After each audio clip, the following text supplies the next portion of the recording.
We want to thank you for joining us today as we launch the Poverty Status Report, Jobs, Informality and Poverty in Uganda, Insights on Performance Before and During COVID-19.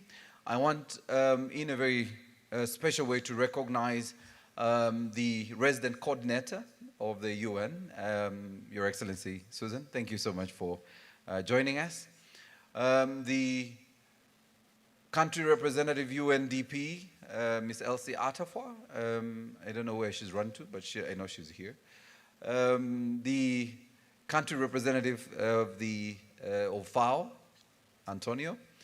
The different UN family representatives who are here. I know Patricia Elotu is representing UN Women. The boss at the Ministry of Finance, the Permanent Secretary and Secretary to the Treasury, Ramadan Ngobi. I really don't envy you right now with the economy, but the Ministry of Finance, colleagues who are here, the civil society organizations. I see our former ED at the NGO Forum, who was the boss of the NGOs in Uganda, Richard Sewachirianga, who will have a big part of the ceremony he will be managing and handling this morning.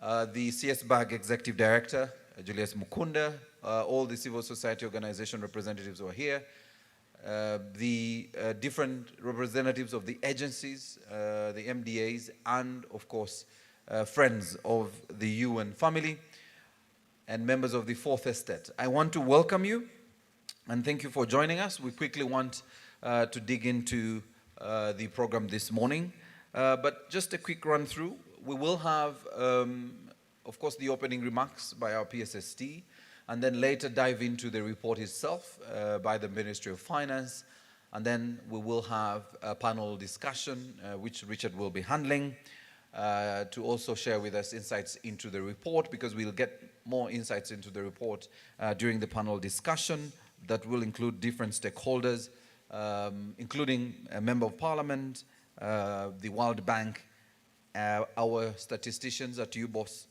and of course the private sector, including a representative of the youth. So that will be happening shortly. And before that, we may adjust the program quite a bit when our chief guest arrives to allow for the formalities to happen when he's here. So may I now take the singular pleasure and honor of inviting Ramadan Ngobi, the Permanent Secretary and Secretary of the Treasury, to come and make opening remarks. Ladies and gentlemen, round of applause.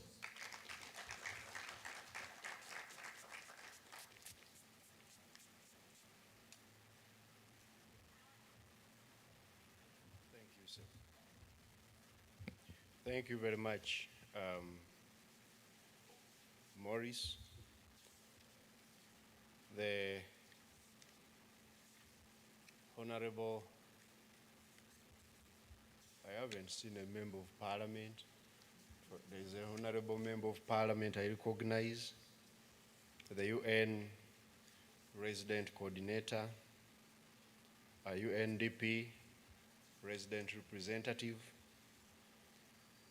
and also the head of FAO, my good friend there. I'm matching your hairstyle now one of these days, that mine is a little bit timid. The honorable distinguished guests, in all your capacities, ladies and gentlemen, I take this opportunity to welcome you to this Poverty Status Report 2021 launch workshop. This launch provides a platform on which my ministry continues to engage you on social economic policy using evidence-based research to support improvement in the welfare of Ugandans.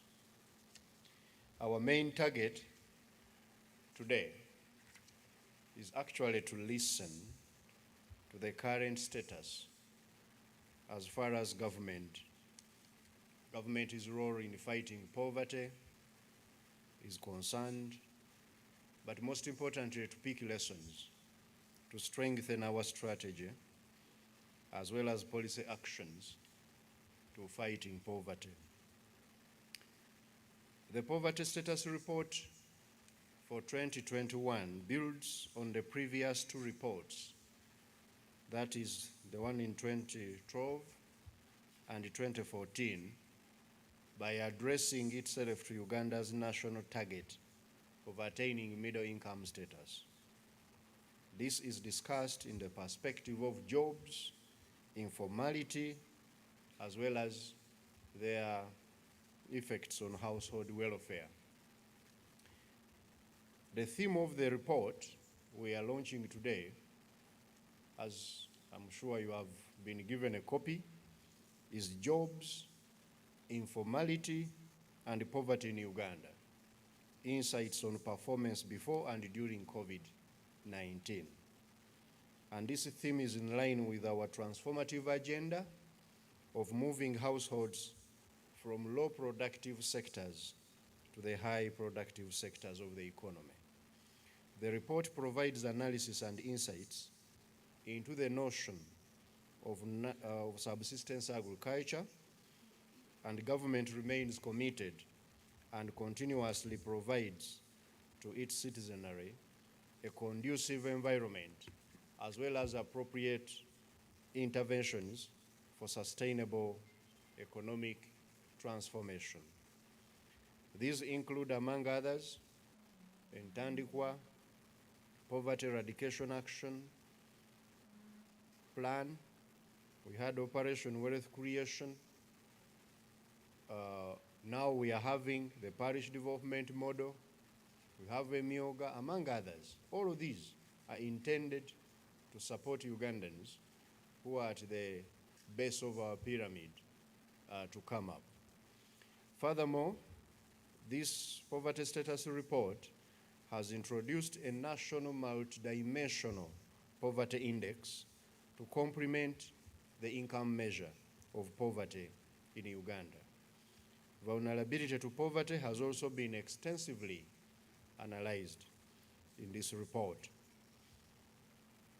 The analysis in the report has taken into consideration the effects of COVID-19 pandemic by using the 2019-20 household survey that was conducted before and during COVID-19. This was an unprecedented shock to the majority of the household's welfare.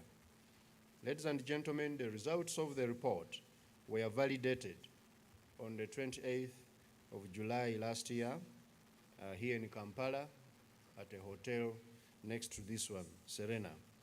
We are now here to share and discuss with you the final results of the study. It is through these engagements and discussions that as a ministry and government at large are able to sharpen our interventions and deliver better services to the citizens. I would like to thank our partners, the United Nations Development Program, for their technical and financial support. We thank you very much. I would also like to acknowledge the technical collaboration between my ministry, the Uganda Bureau of Statistics, the Economic Policy Research Center, and the World Bank during this study. And most of the people, I've seen them in the house. My team was led by the commissioner responsible for research in this country, micro research, Joseph Enyim. Give him a hand clap, very hard-working man. I've seen the ED of EPRC, Dr. Sewanyana. You are very most welcome, and thanks for all the effort. She deserves a hand clap as well. I have my OB, whom when I was entering the ministry, I found him, he was working with Joseph on this. JB, John Bosco Liema, is one of the smartest economists in this country. JB is among very few Ugandans who beat me in class. There were not many. Lastly, I take this opportunity to thank all the different stakeholders physically present and those who are attending virtually for taking keen interest in engaging my ministry on this report. We look forward to your objective feedback on key areas of improvement and what needs to be done to ensure that the next report actually brings a number of milestones for us to move as a government in the fight against poverty. I thank you very much for your attention, and I wish you very good discussions. Thank you.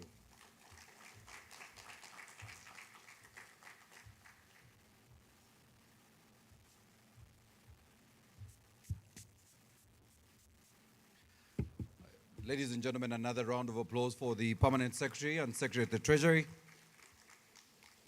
And just before I forget, I think, Joseph, I think your performance review was done here. So clearly you've done a good job at the ministry.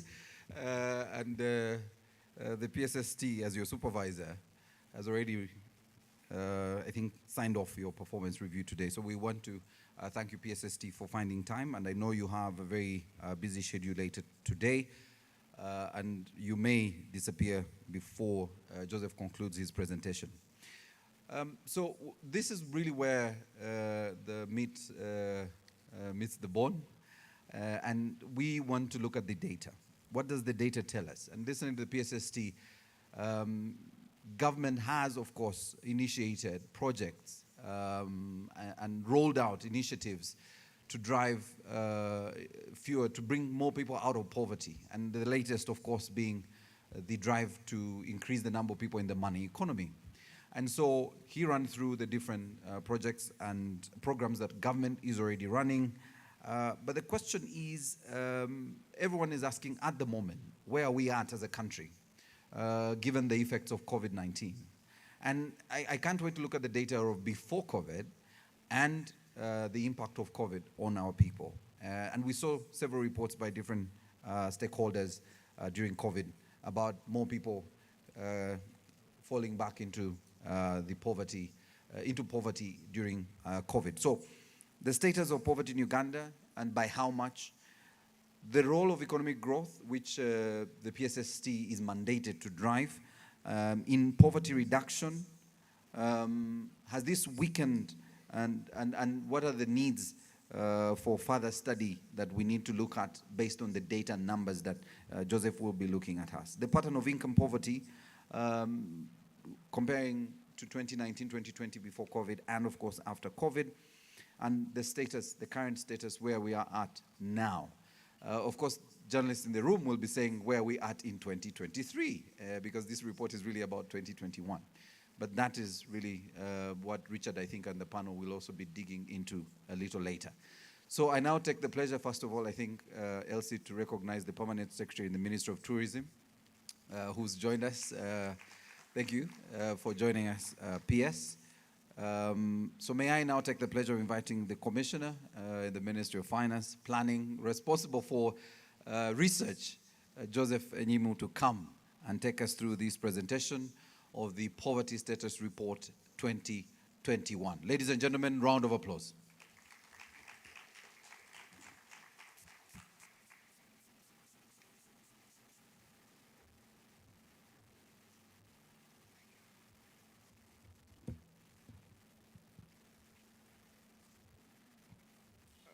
The honorable members of parliament, if they are present in the room, the resident coordinator of the UN family, the resident rep of UNDP, and the PS and PSST, and the PS Ministry of Tourism. Senior government officials in the room, the media fraternity, and distinguished ladies and gentlemen, good morning. It's my privilege to walk you through the key messages of the report to be launched, and I have since learned that in fora like this, you are supposed to speak to Omuntu wa bulijo. So I'm going to endeavor to keep this very simple and short so that we can get to benefit from the full scope of the messages. Shall we go to the next slide?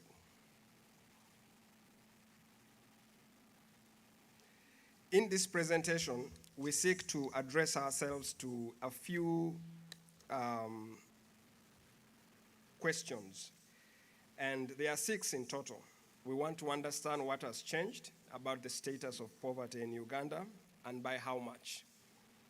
We'll interest ourselves on where this change occurred, what has driven the change, what and where are the success stories as far as poverty reduction is concerned, what has changed also in our understanding of poverty since the last status report, and finally, we'll interest ourselves on what are the lessons for increasing shared prosperity. We'll proceed and explore the problem that merits the report that we are launching today. There are broadly 3 aspects that motivate this report. One is the broad recognition that the socio-economic transformation pace of the country has been relatively slow and needs to be speeded up.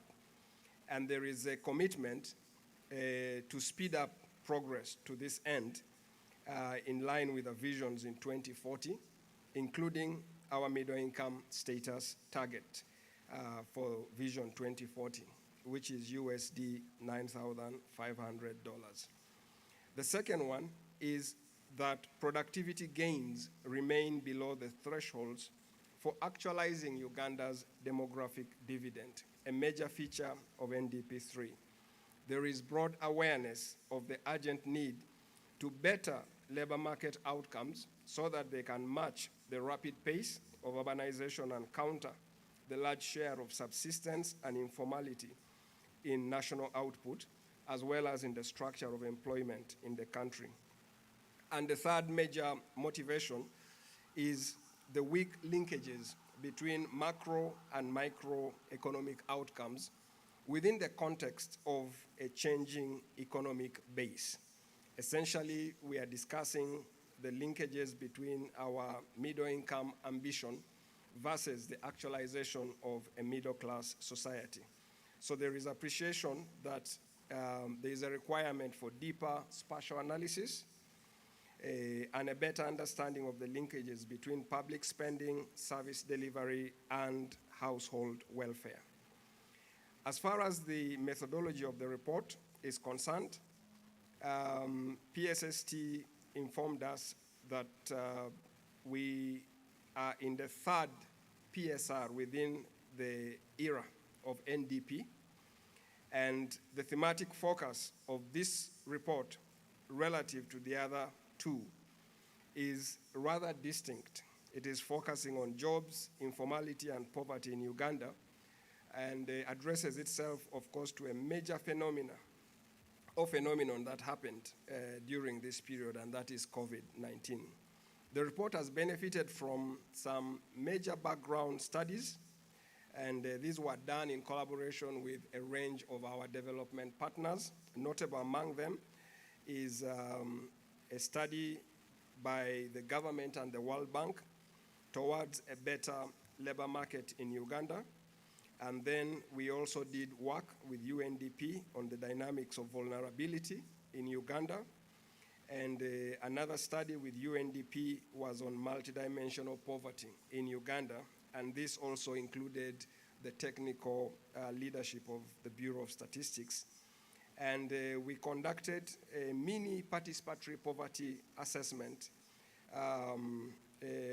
exercise that gave us a report on transitioning to formality for improved productivity. And finally, we did work with the World Bank and EPRC on poverty measurement in Uganda. And we asked the question, is it time to revisit the poverty line? This report, given the lag since the previous one, has benefited from a number of data sets. Notable amongst them is the 2019-20 UNHS, as well as the previous ones, but also the panel survey series, the latest being 18-19. The report introduces a number of new concepts, which is our next slide. And the first is arguably not new, but it's important for our conversation. We are saying income poverty exists when consumption expenditure per adult equivalent is below the poverty line. The idea here, of course, is that in a household, there are many people. Some are young, others are old, and so you need to standardize their consumption to analyze them as similar units. The other major concept is that of vulnerability to poverty, which is defined in the report as the likelihood of becoming poor in the future. It's a new, relatively new definition on this space. And then we make significant use of the concept of chronic poverty. And this means poverty that persists over time and can be passed across generations, from one generation to the next. Another new concept in the report is that of multidimensional poverty, which is being deprived on more than one dimension or indicator of welfare. And then finally, the report addresses itself also to the issue of the middle class, and this makes reference to households whose per capita consumption is more than twice the poverty line. And in the context of dollar measures, the African Development Bank defines those households as households whose daily expenditure is between $2 and $4 US. With that background, I think we can quickly run to the findings of the report, and we address ourselves to the first set of findings. What has changed about the status of poverty in Uganda and by how much? What we see in this graph is a double-edged message. One is that the general trend of poverty continues to be downward. And when that is compared with the general trend of economic growth, you realize that there is a change in the direction of these graphs. In the early set prior to 2009-10, you could see that as growth was on the higher part of the graph, poverty was coming down, which is what would be expected if growth is poverty reducing or is pro-poor.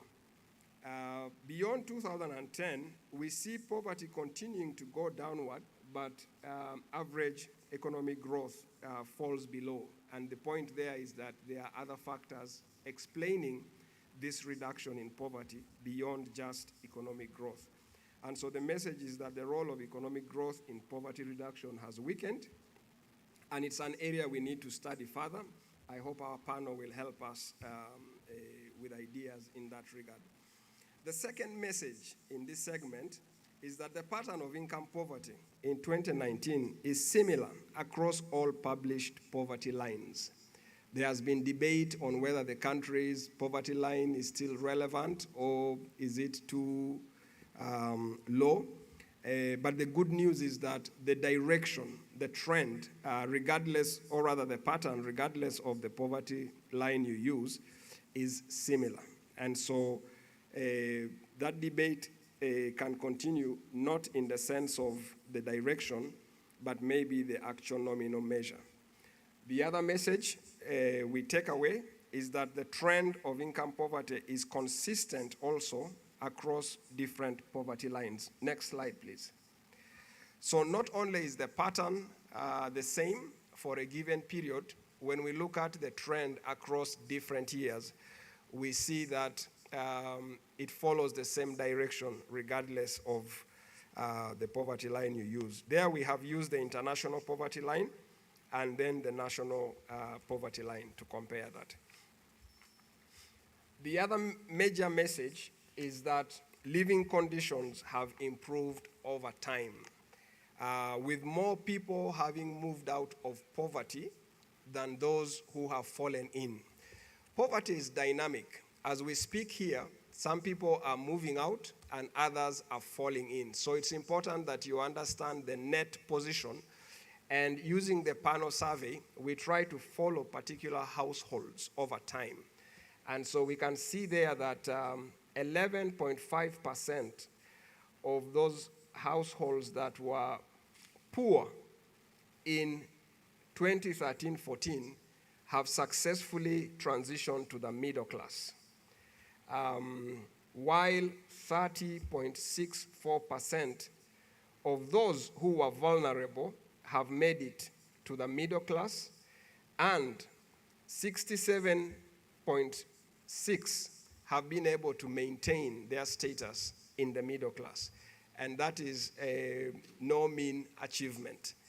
We see that of those who were in the middle class in 13-14, or rather, yes, only about 5% fell back into poverty, meaning that the strategies that are pulling people out of poverty are doing so sustainably.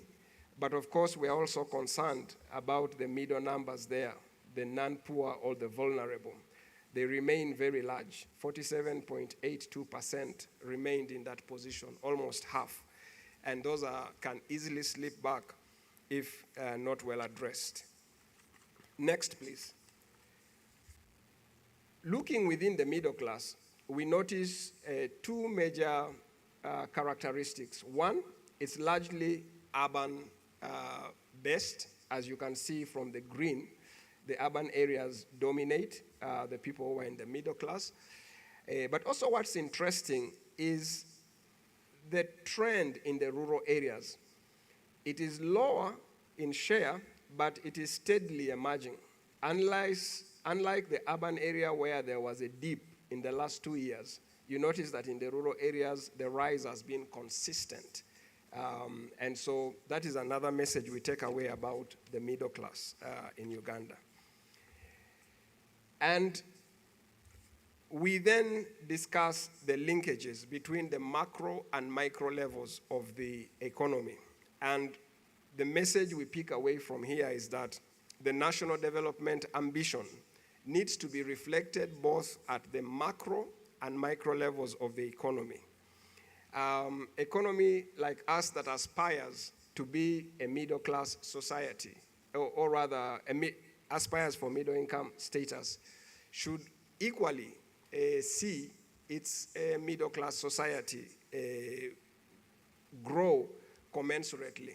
And this is a society that is expected to have a sustainable standard of living and is associated with relatively high real income.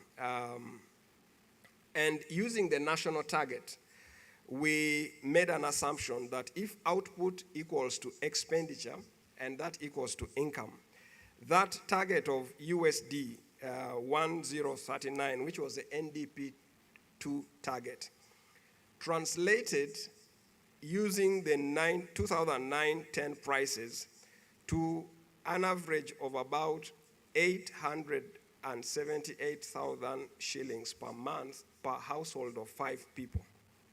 If you use the prices of 1920, that means that national target would require a household to have a monthly income of about 1.6 million shillings.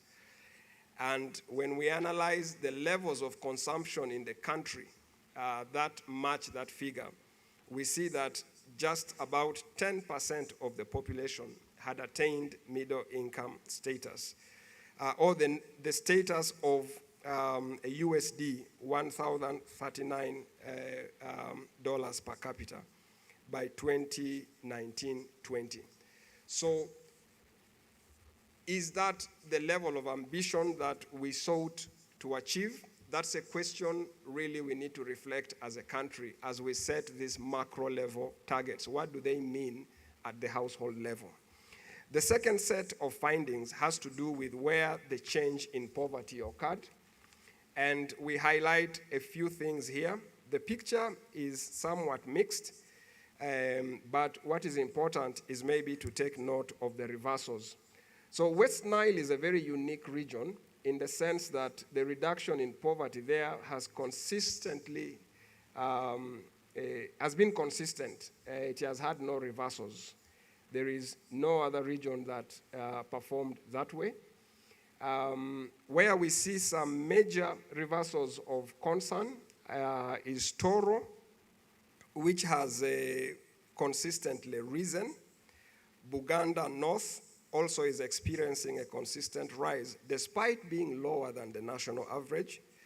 And then Kigezi, you can see that across the three periods, it has also risen there consistently.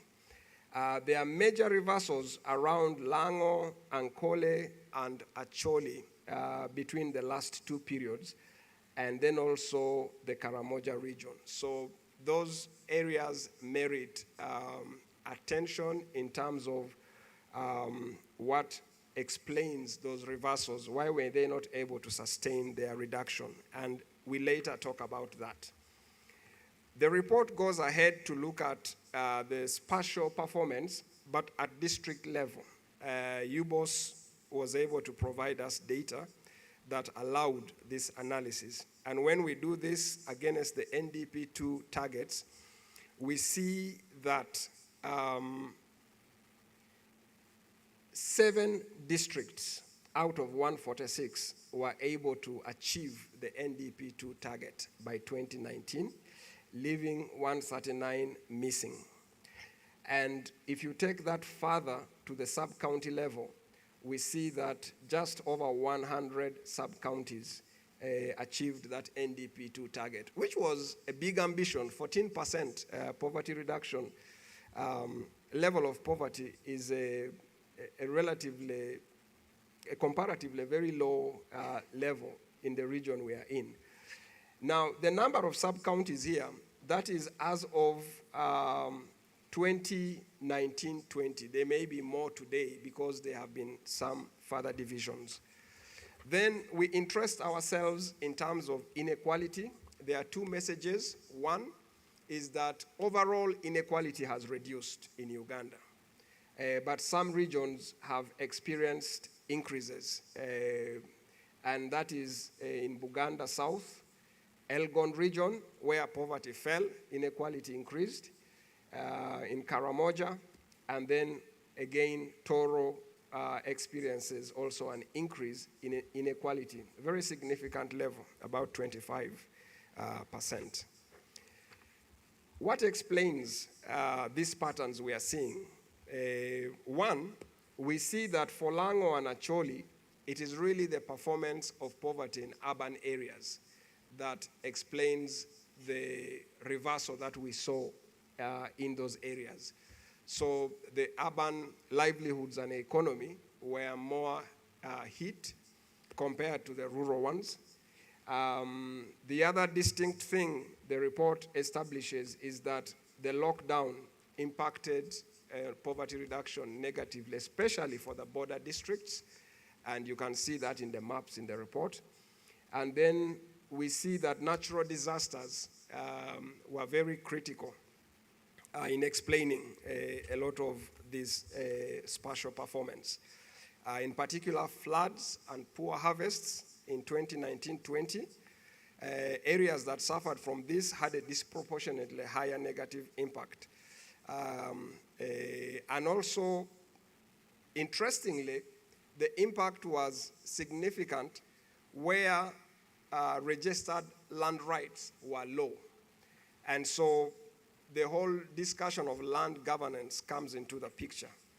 And then areas that suffered from drought, and these were Karamoja, also were negatively impacted in terms of household consumption levels. The other distinct factors the report picks on are population pressure and trade barriers, and this largely explains performance for areas in southwestern Uganda, and that is Ankole, as we saw earlier.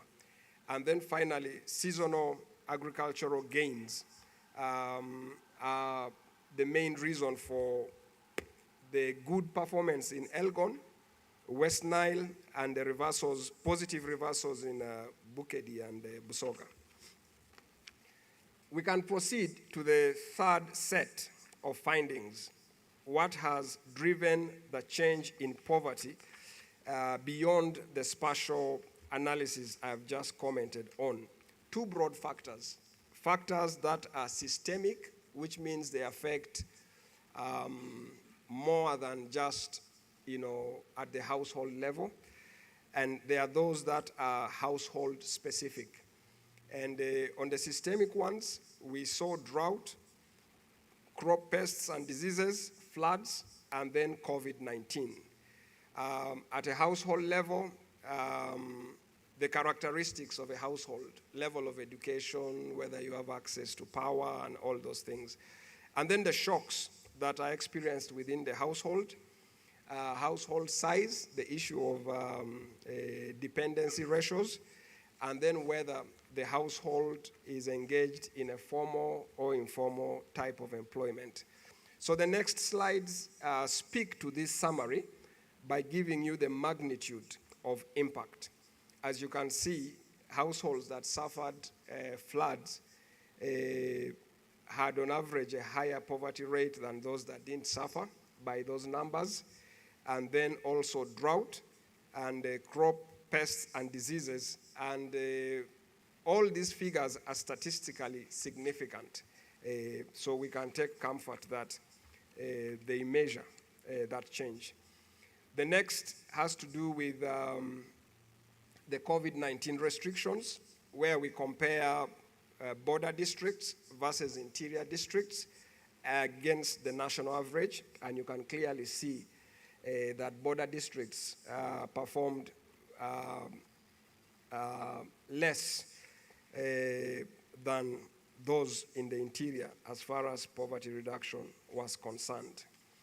And from a geographical point of view, we see that poverty and subsistence rates mirror each other.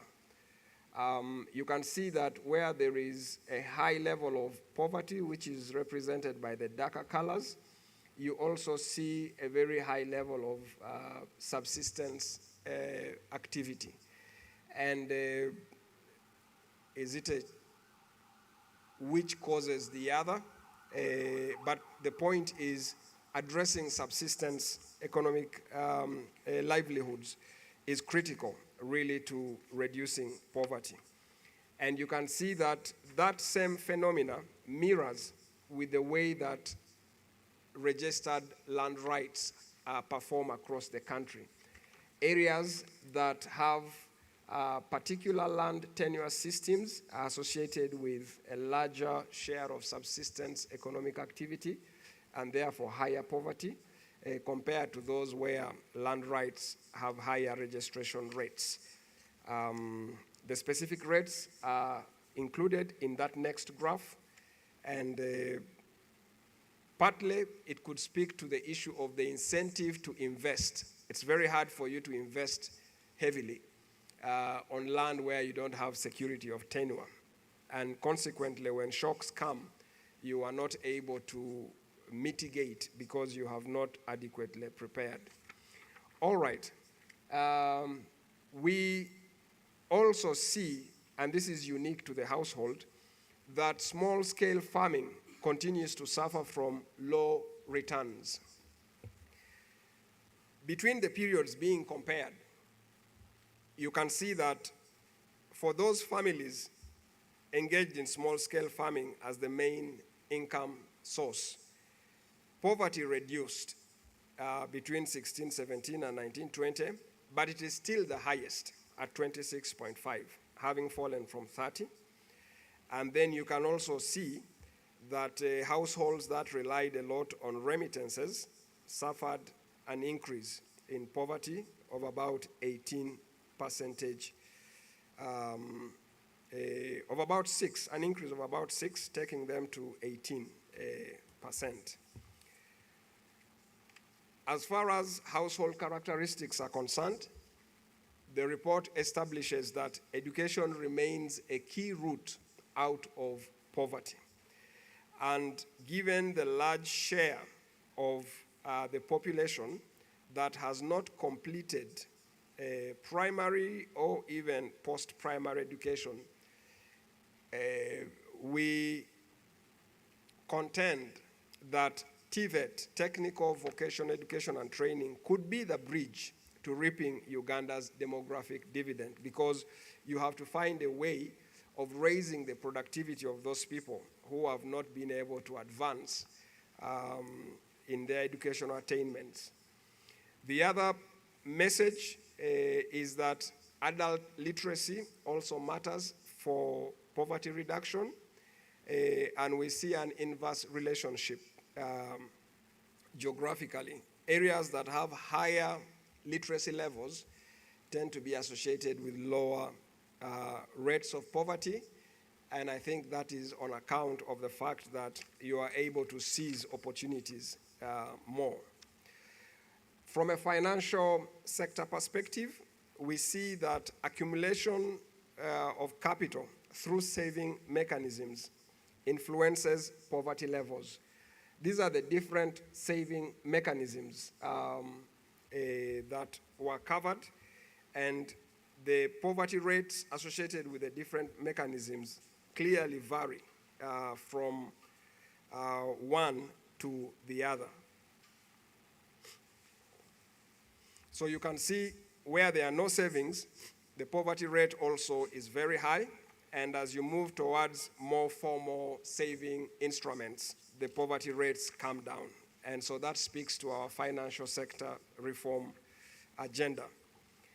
We also see something about financial inclusion using mobile money penetration rates. And we see that areas with higher penetration rates correlate with those that have lower poverty because, of course, of the transaction costs and access to opportunities that come with those platforms, including remittances.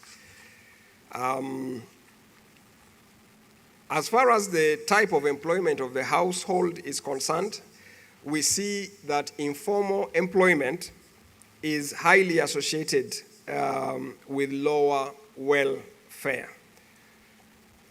And that informal employment takes on different characters. They are those which have to do with written contracts. You can see that people that have written contracts have a higher level of welfare compared to those with oral contracts. And we also see those who have the privilege of taking a sick leave perform better than those who don't.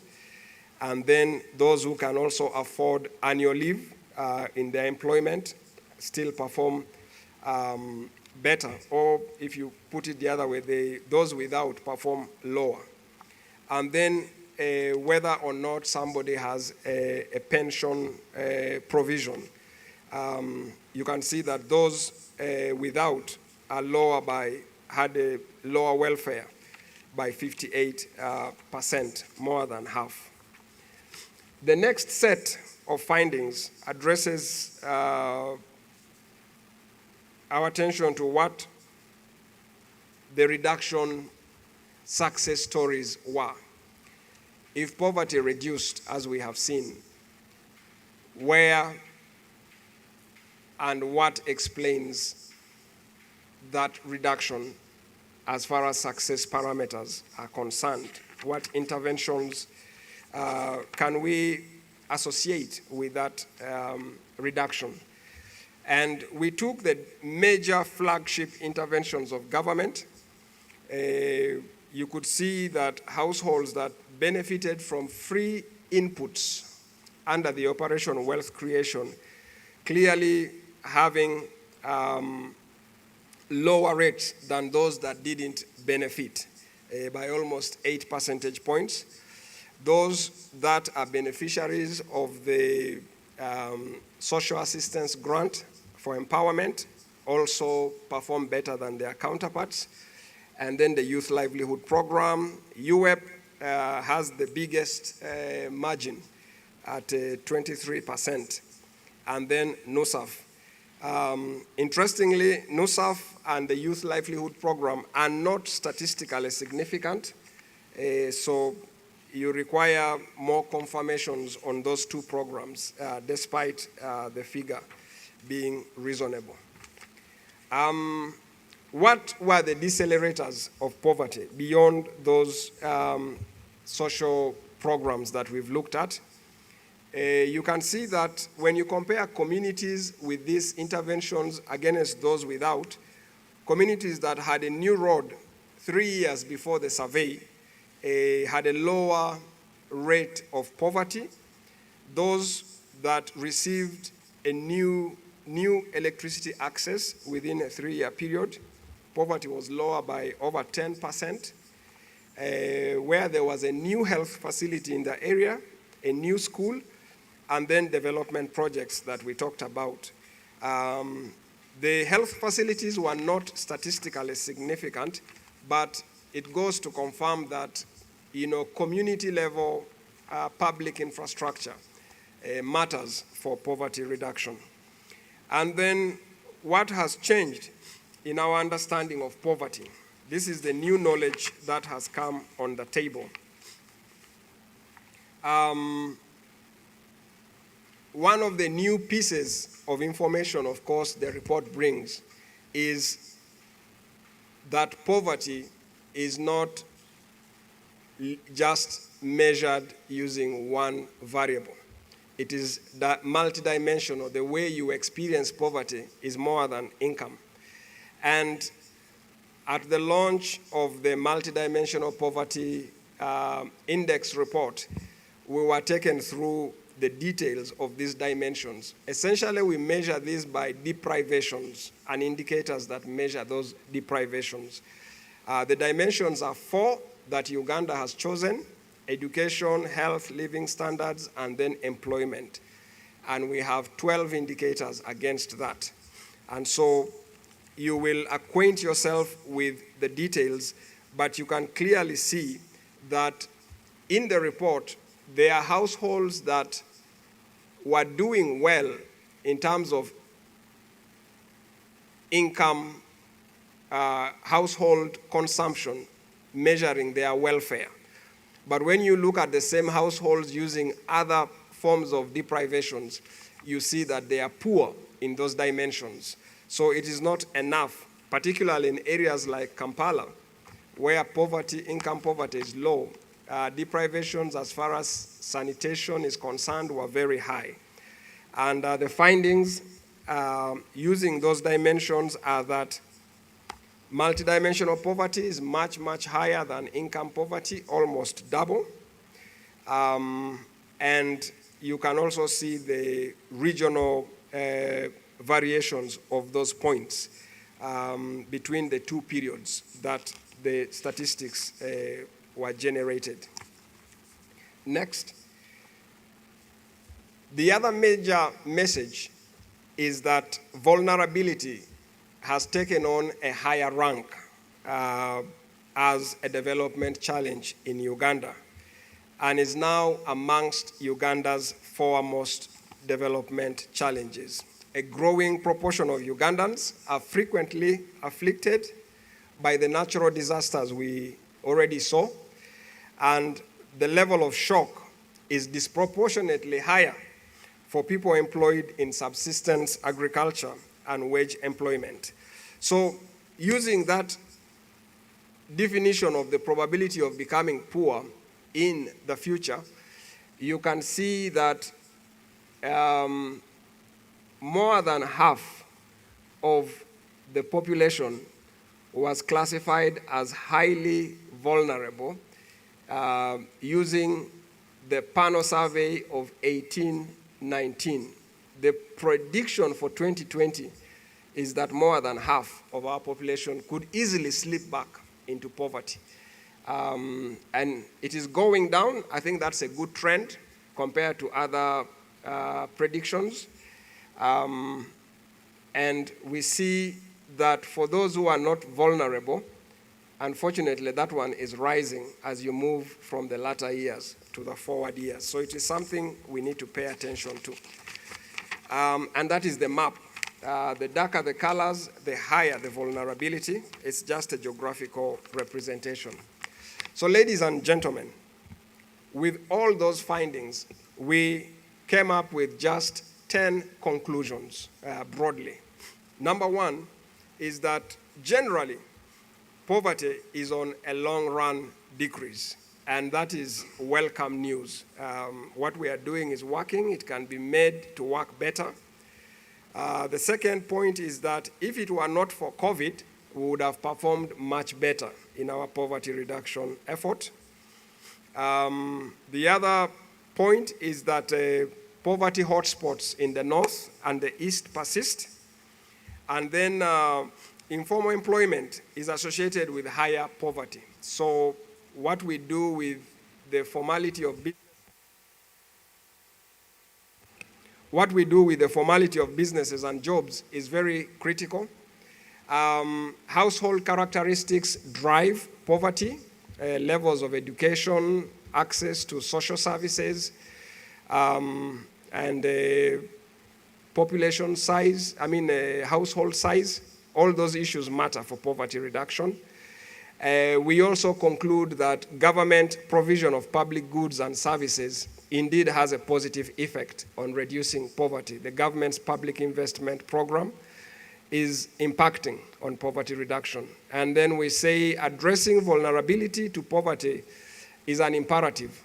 We cannot bury our heads in the sand on this matter. We have to address it head on.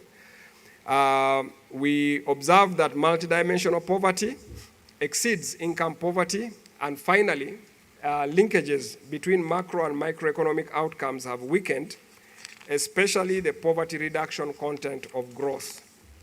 On the basis of those conclusions, we make a few recommendations, 5 categories in total. One is the organizational capacity of households needs to be increased so that they can engage better in commodity markets. If we are to realize farming as a business, that is something that needs to be addressed, and it needs to be addressed in the context of sub-national regional value chains. Fortunately, the PDM is speaking to that space. The second recommendation is about de-risking the economy and livelihoods. And we propose a range of interventions given the rising vulnerability. Market-based and public sector-based interventions to this end are critical. We are saying we need to scale up access-tied public investment. Not all public investment improves access to public services, and so where it does, those needs to be scaled up because we have established their relationship with poverty. And then we need to strengthen employment governance. If we are to address the issue of high informality, it has been established, it's strongly associated with poverty, high poverty rates. And so, helping businesses and employees formalize their contracts. And we propose some of the opportunities there. And then finally, we have more research to do in these areas where the findings were not conclusive. I thank you for your attention. That is the summary of the report we are launching today. Thank you very much.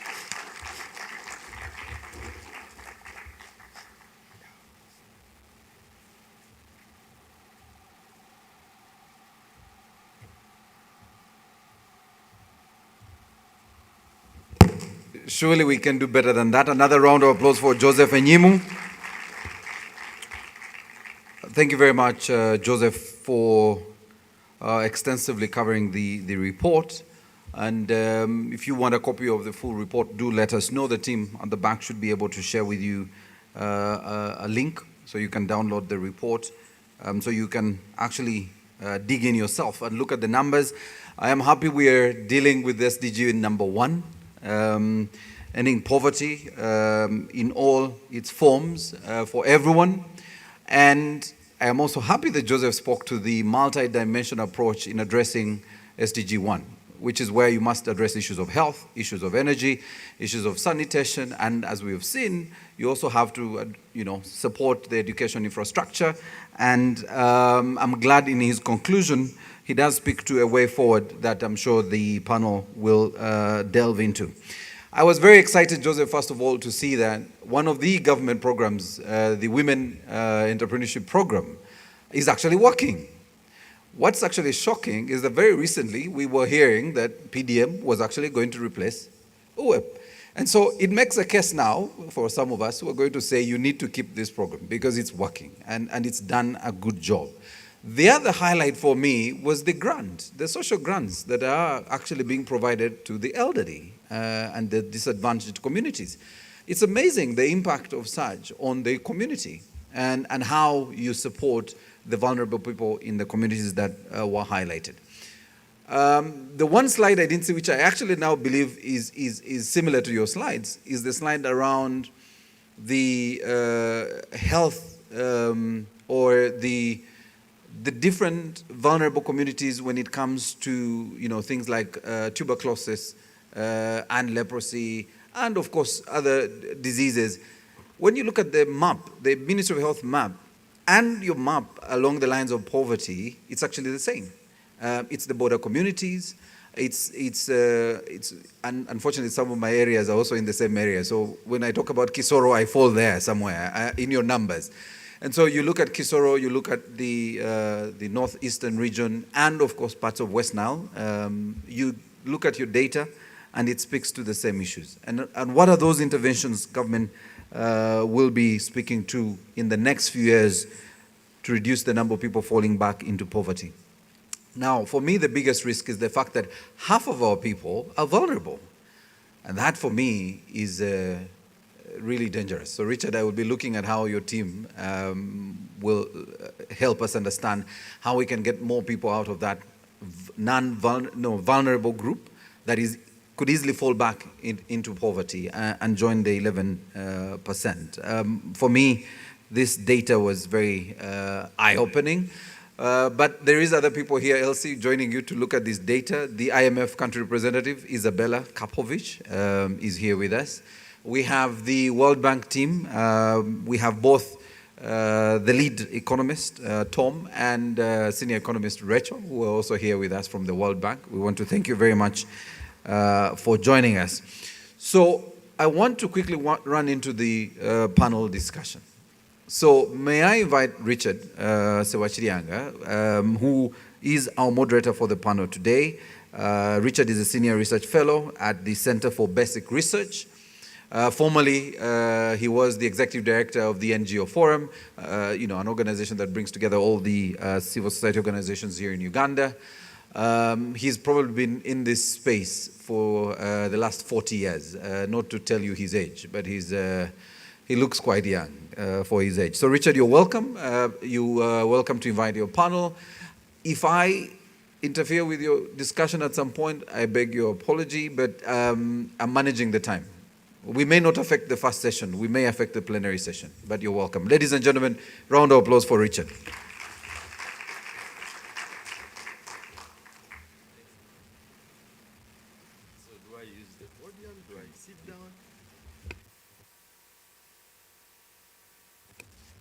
So, good morning, ladies and gentlemen. My name is Richard Sewachirianga, a senior research fellow at Center for Basic Research. But Maurice and others just want to remember me as working at the NGO Forum. I used to work at the Ministry of Finance with Joseph at the Economic Development Policy and Research, and I used to be in charge of participatory poverty assessments.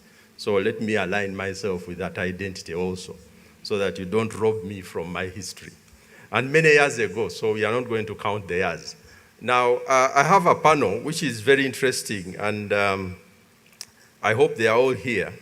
I have seen Rachel, so Rachel, you are welcome to take your seat. Rachel is the senior economist at the World Bank. She's been with us for... Oh, okay. Okay. So Rachel has been replaced by Tom.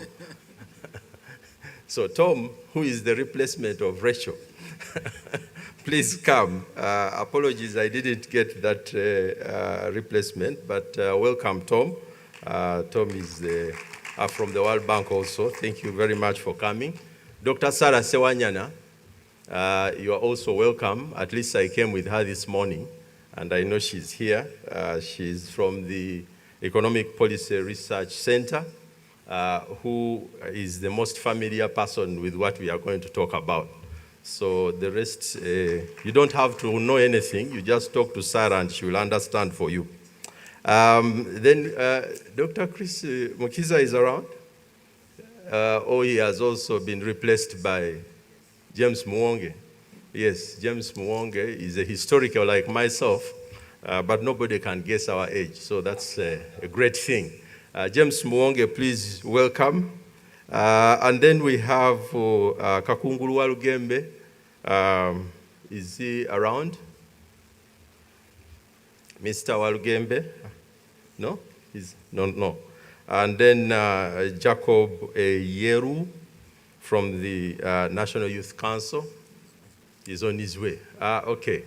Now, when you come from the National Youth Council and you're on your way, we have a challenge with that, but we hope that when he comes, he can join us. So what I'll do is I'll sit down, since we have some space for us to sit down, and then we will go through the discussions.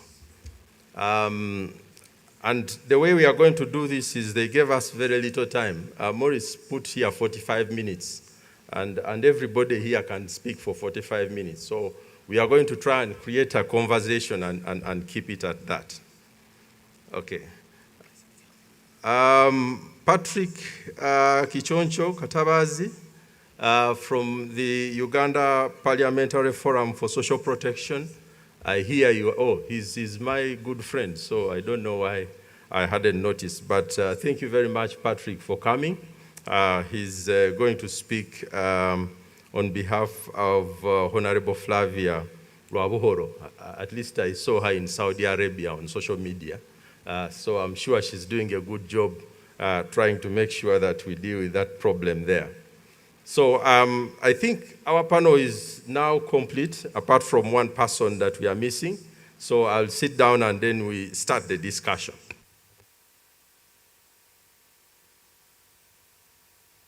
Quite weak between 2012 and 2020.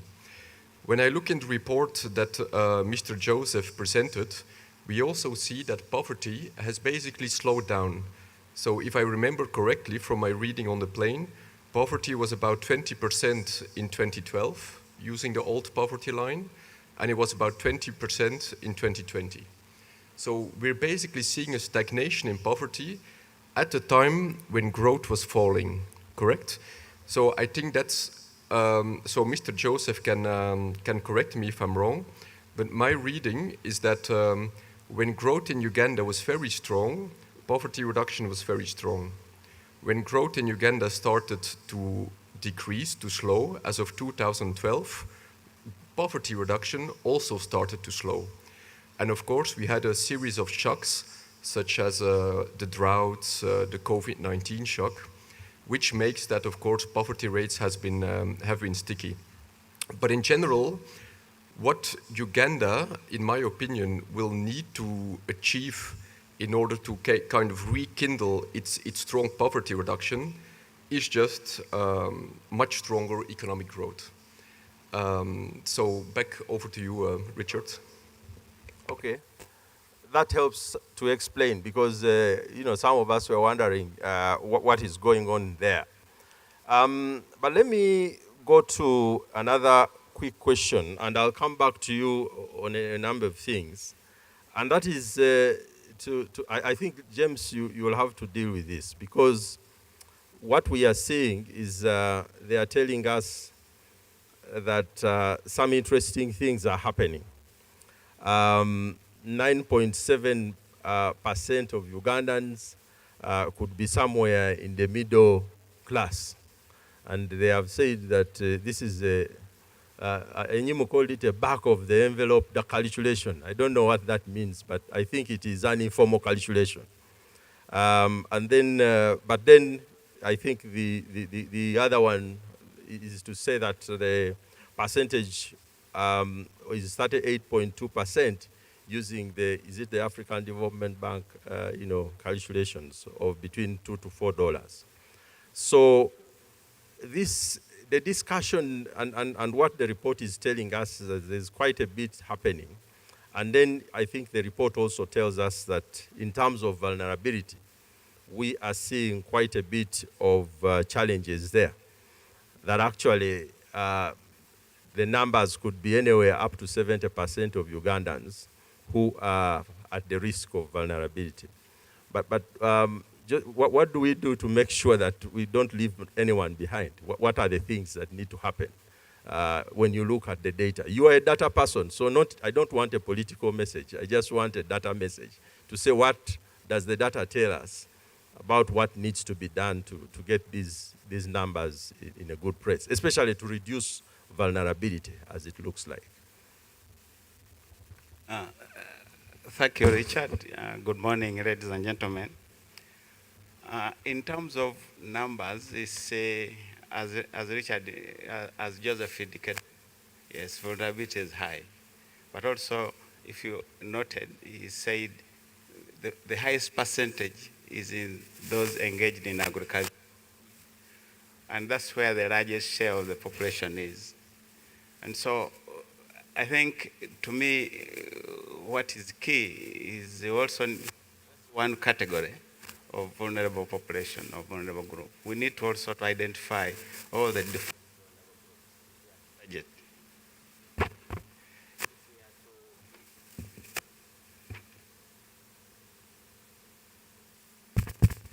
Hello?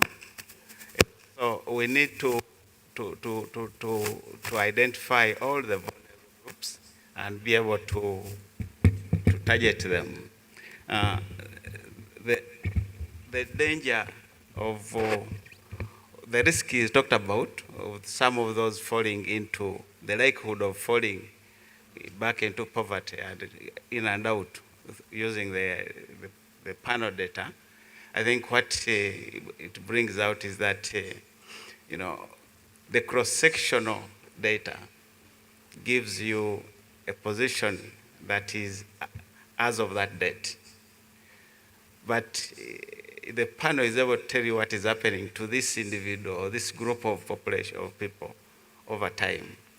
And now, those who are vulnerable, the vulnerability, I think the key thing is to also be able to tell you and to show you what are those bottlenecks that are keeping these people, in that state of risking to continue to be vulnerable.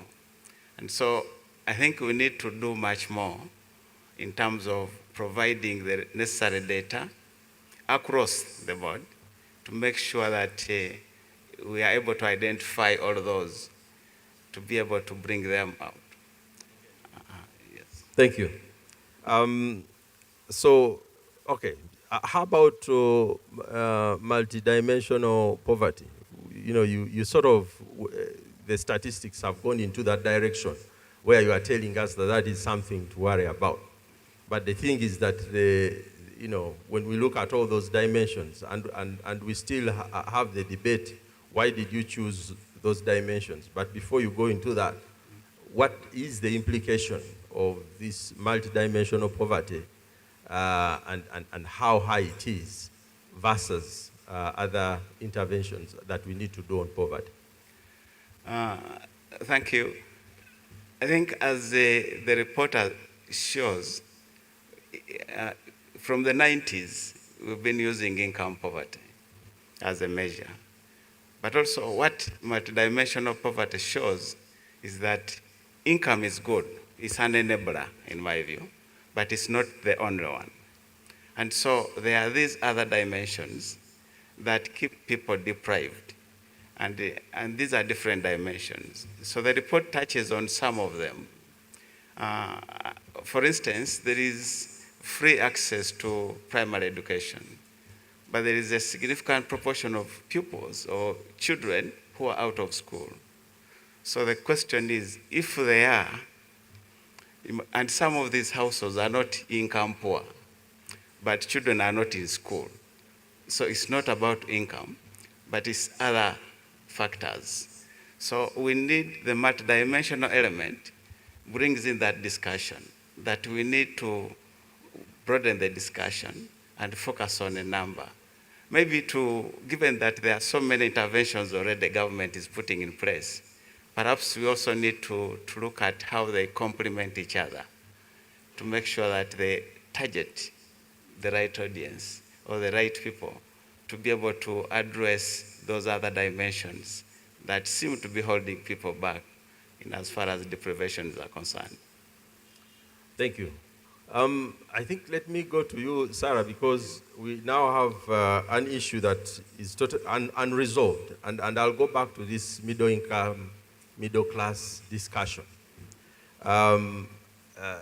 The data seems to suggest that this is largely an urban phenomenon, although they say it's, what did Enyim say, relatively increasing in the rural, but what do the statistics tell us? Can we actually become middle class from what you have? And I don't want you to say anything politically correct. It's just the statistics and what they tell us. I know some people have already declared that we are middle class, but let's hear what is it? What are the numbers saying?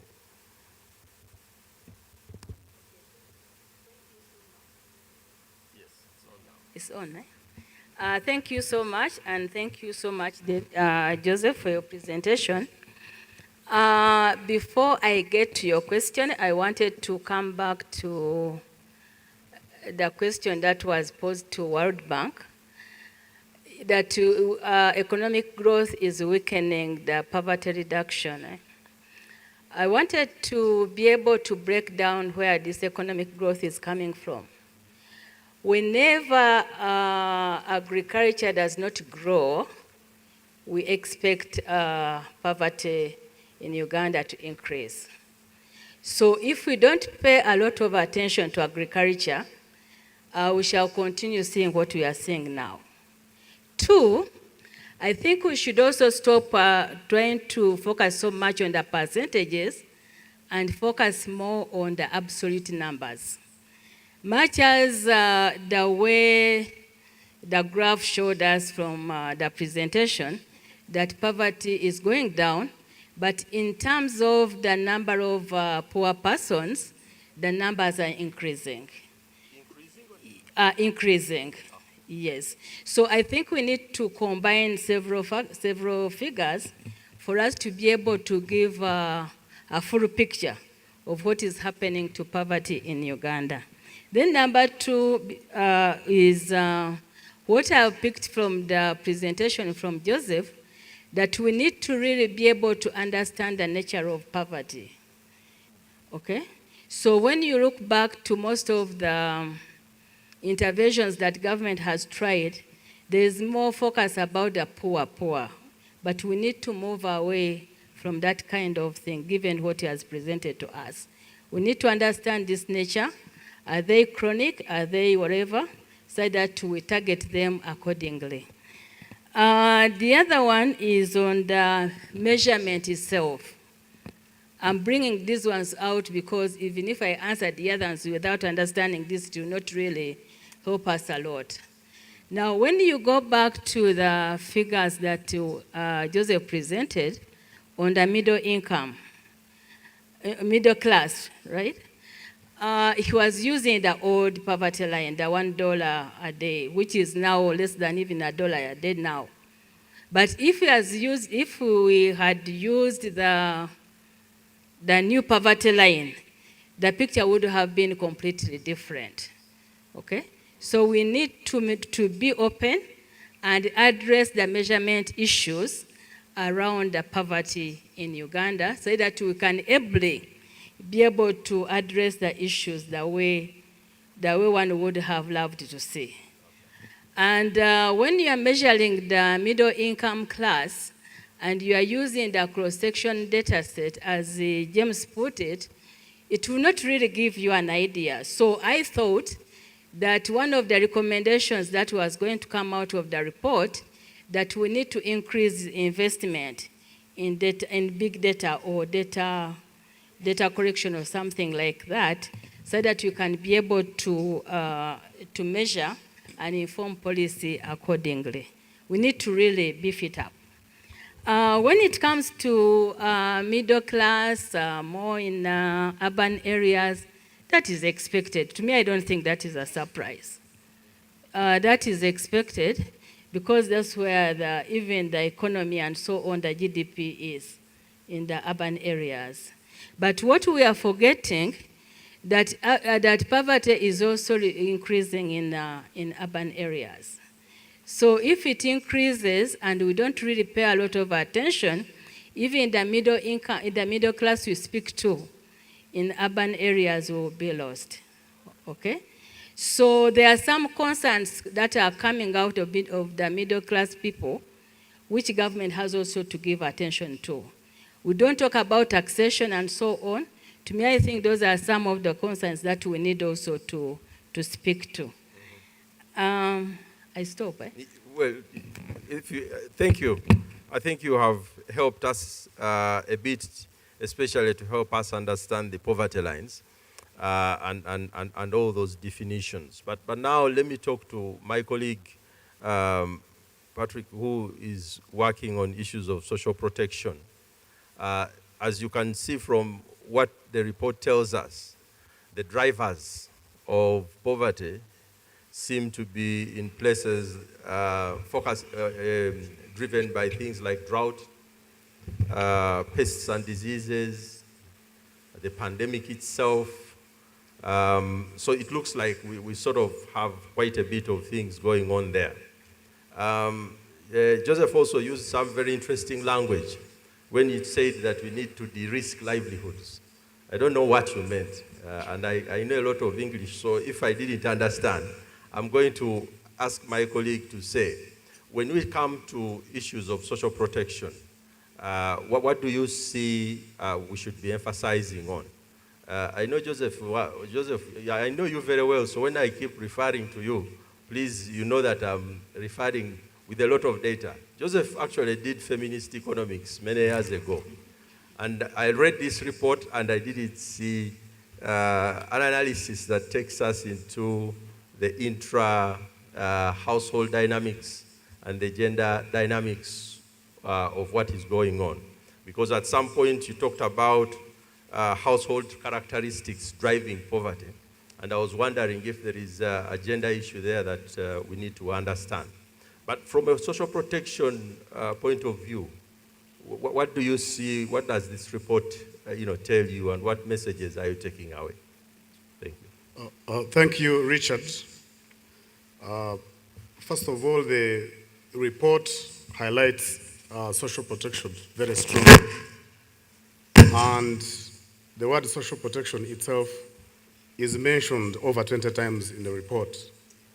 That shows how significant social protection interventions are being viewed as a major tool in the fight against poverty. In a summary read by Joseph, when you read the report in detail, it highlights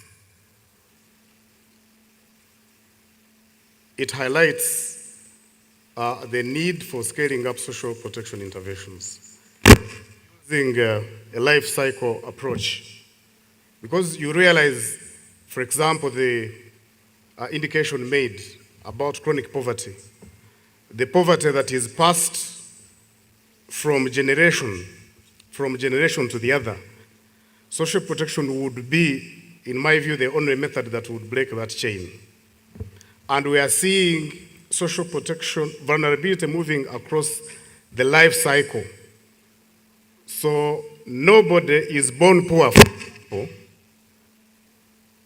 Nobody is born poor, for example, but a child is born into poverty. So now what happens at that stage?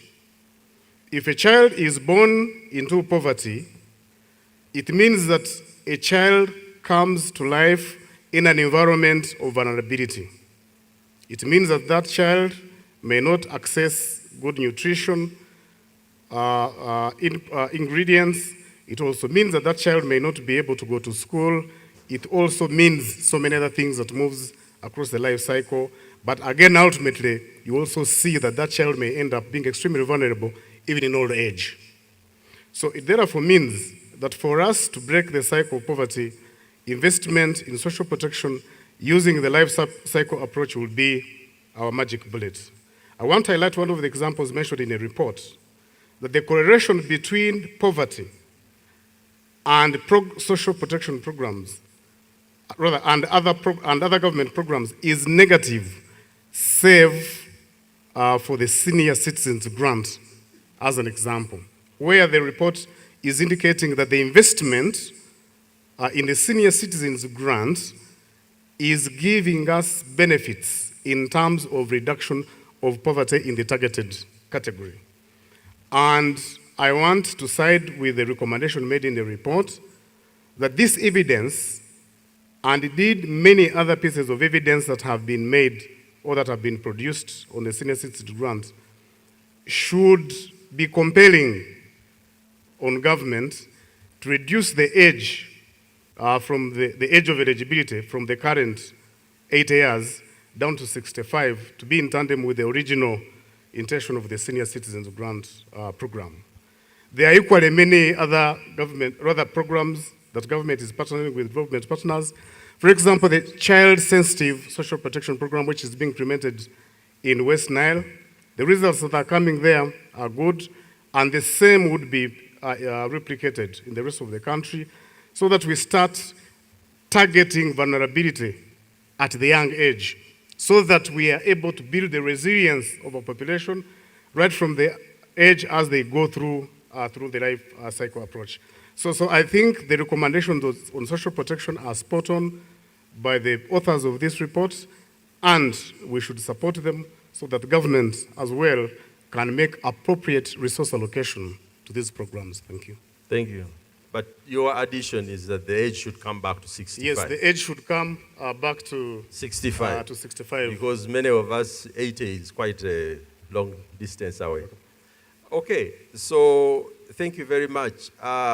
Mr. Walgembe Kakungulu has joined us. He speaks passionately about issues of the informal sector. Yes, sir. Have you had a chance to look at the report? And if you have, now that I see it is in your hands, one of the findings that came out in the discussion here was that informal employment reduces welfare, that informal employment is not good for poverty reduction. Now, I know that we did some work with James Mwonge here and the International Labour Organization on measuring informality. And we actually found that not very many people want to become formal. So why don't people want to become formal? And yet we know that by becoming formal, we shall reduce poverty more. What are your thoughts about this finding on informality? Okay, so firstly, I agree with the report. The report is clear that informality exposes people to poverty because, of course, the nature of employment is that there's no minimum wage, there's limited social protection, and so on. But we can look at it in two ways, and I think the report articulates that very well. One is there must be benefits to formalization, not from the government's point of view, but from the business's point of view, because business people are rational. They weigh their costs and benefits, and if they feel that it's extremely costly to formalize, then they won't. But also they look for benefits that accrue from formalization. And what I can say is that at the moment, we do not have a clear value proposition for a business person to formalize. We the elite speak about formalization from our perspective. We want to increase the tax base, we want to address poverty. But that is not the concern of a small business owner. A small business owner wants to understand, if I formalize, what do I get? I must clarify this very clearly. What's the difference between me, an informal business, and my colleague who is formal? If the benefits are clear, then it will be easy for people to formalize. So this lack of a clear value proposition from government as a whole, what is a formal business entitled to? In some cases, the informal businesses actually benefit more from government than the formal ones. And I'll give an illustration. If we talk about a myoga, if I'm going to look at the beneficiaries, if we did an analysis of the beneficiaries, we shall find that actually informal businesses have benefited more from the myoga than the formal ones.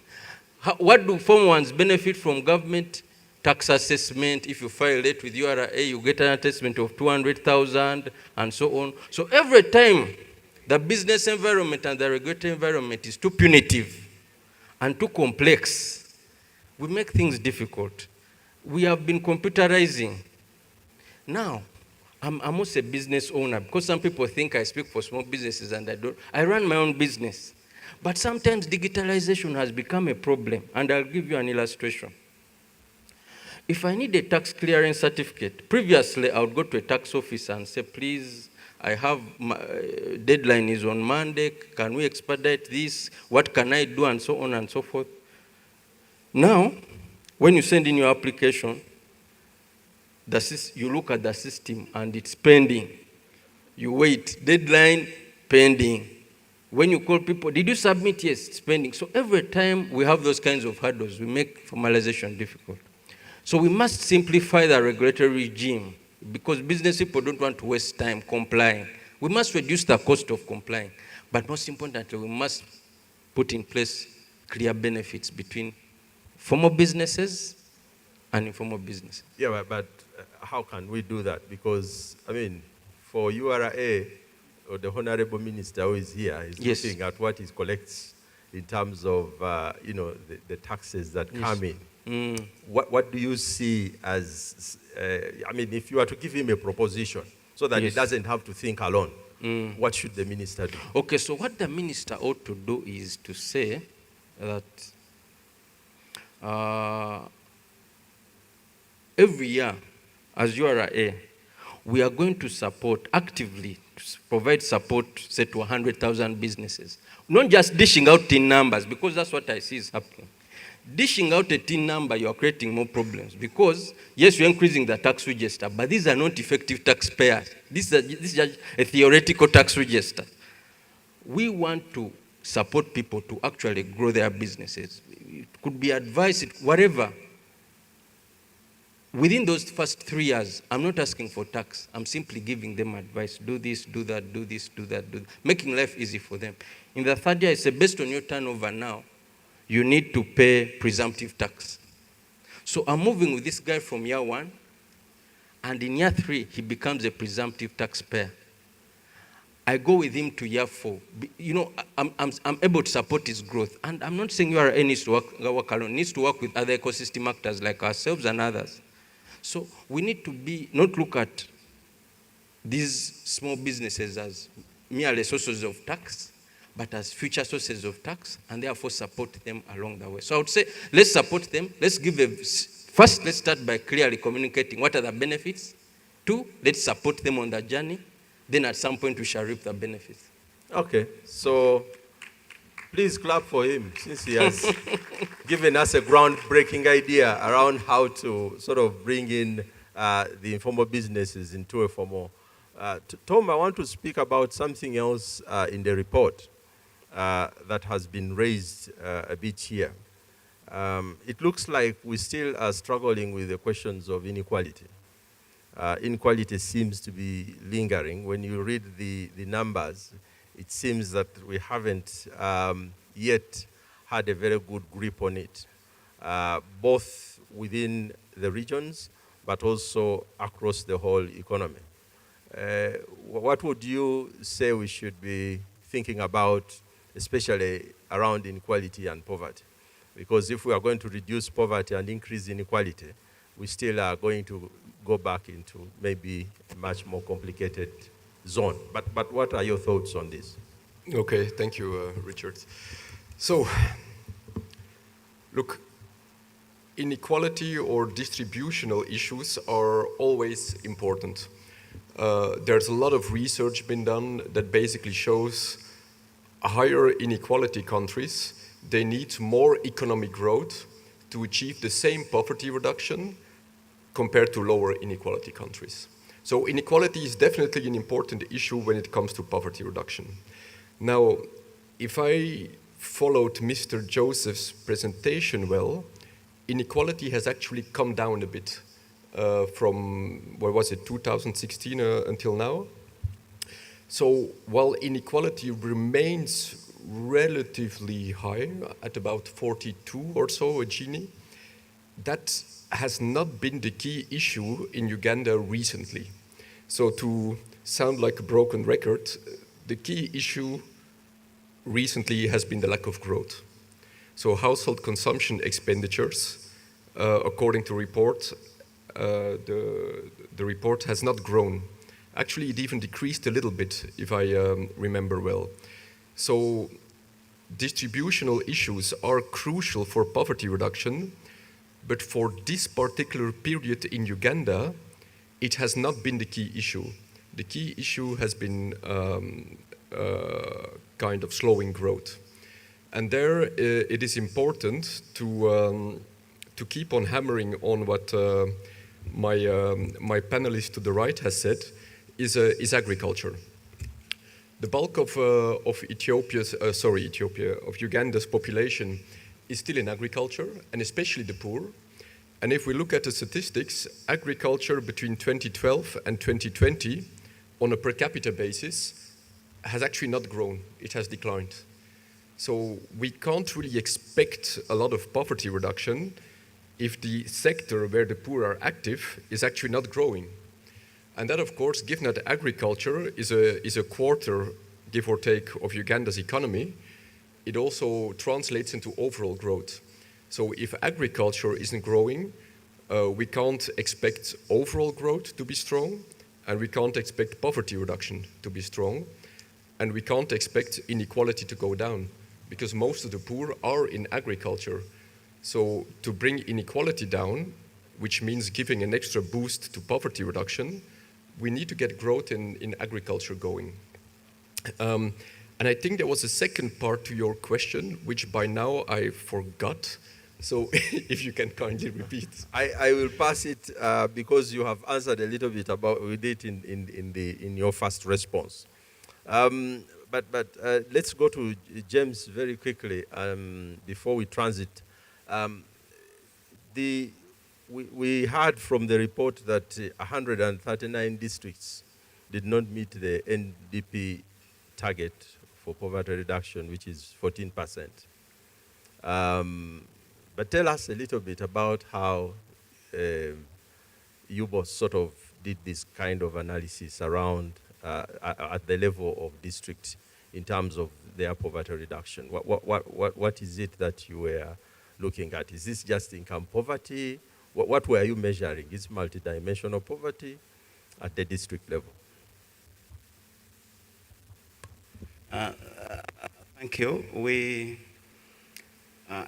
poverty at the district level, we try to, we look at statistical methods which combines household survey data with census information so that you're able to infer and come up with estimates at lower levels.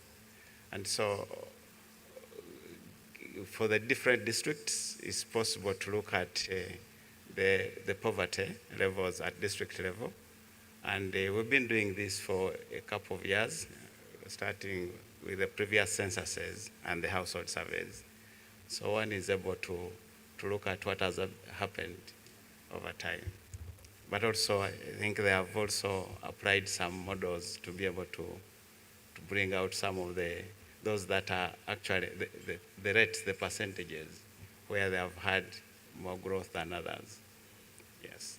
Okay, thank you very much. Sarah, let's talk about land and poverty. It seems the numbers are telling us that, which is true in many sectors, that we still have quite a bit of challenges when it comes to tenure systems and how they impact poverty reduction. But what does the research say in this area from this study? Okay, thank you so much. Once again, land is something that is very interesting to speak to. And I wanted to come back again to the agriculture, because land tenure impacts on agriculture. And areas where you see very serious land issues like the Kabale or whatever, you see their poverty also going up.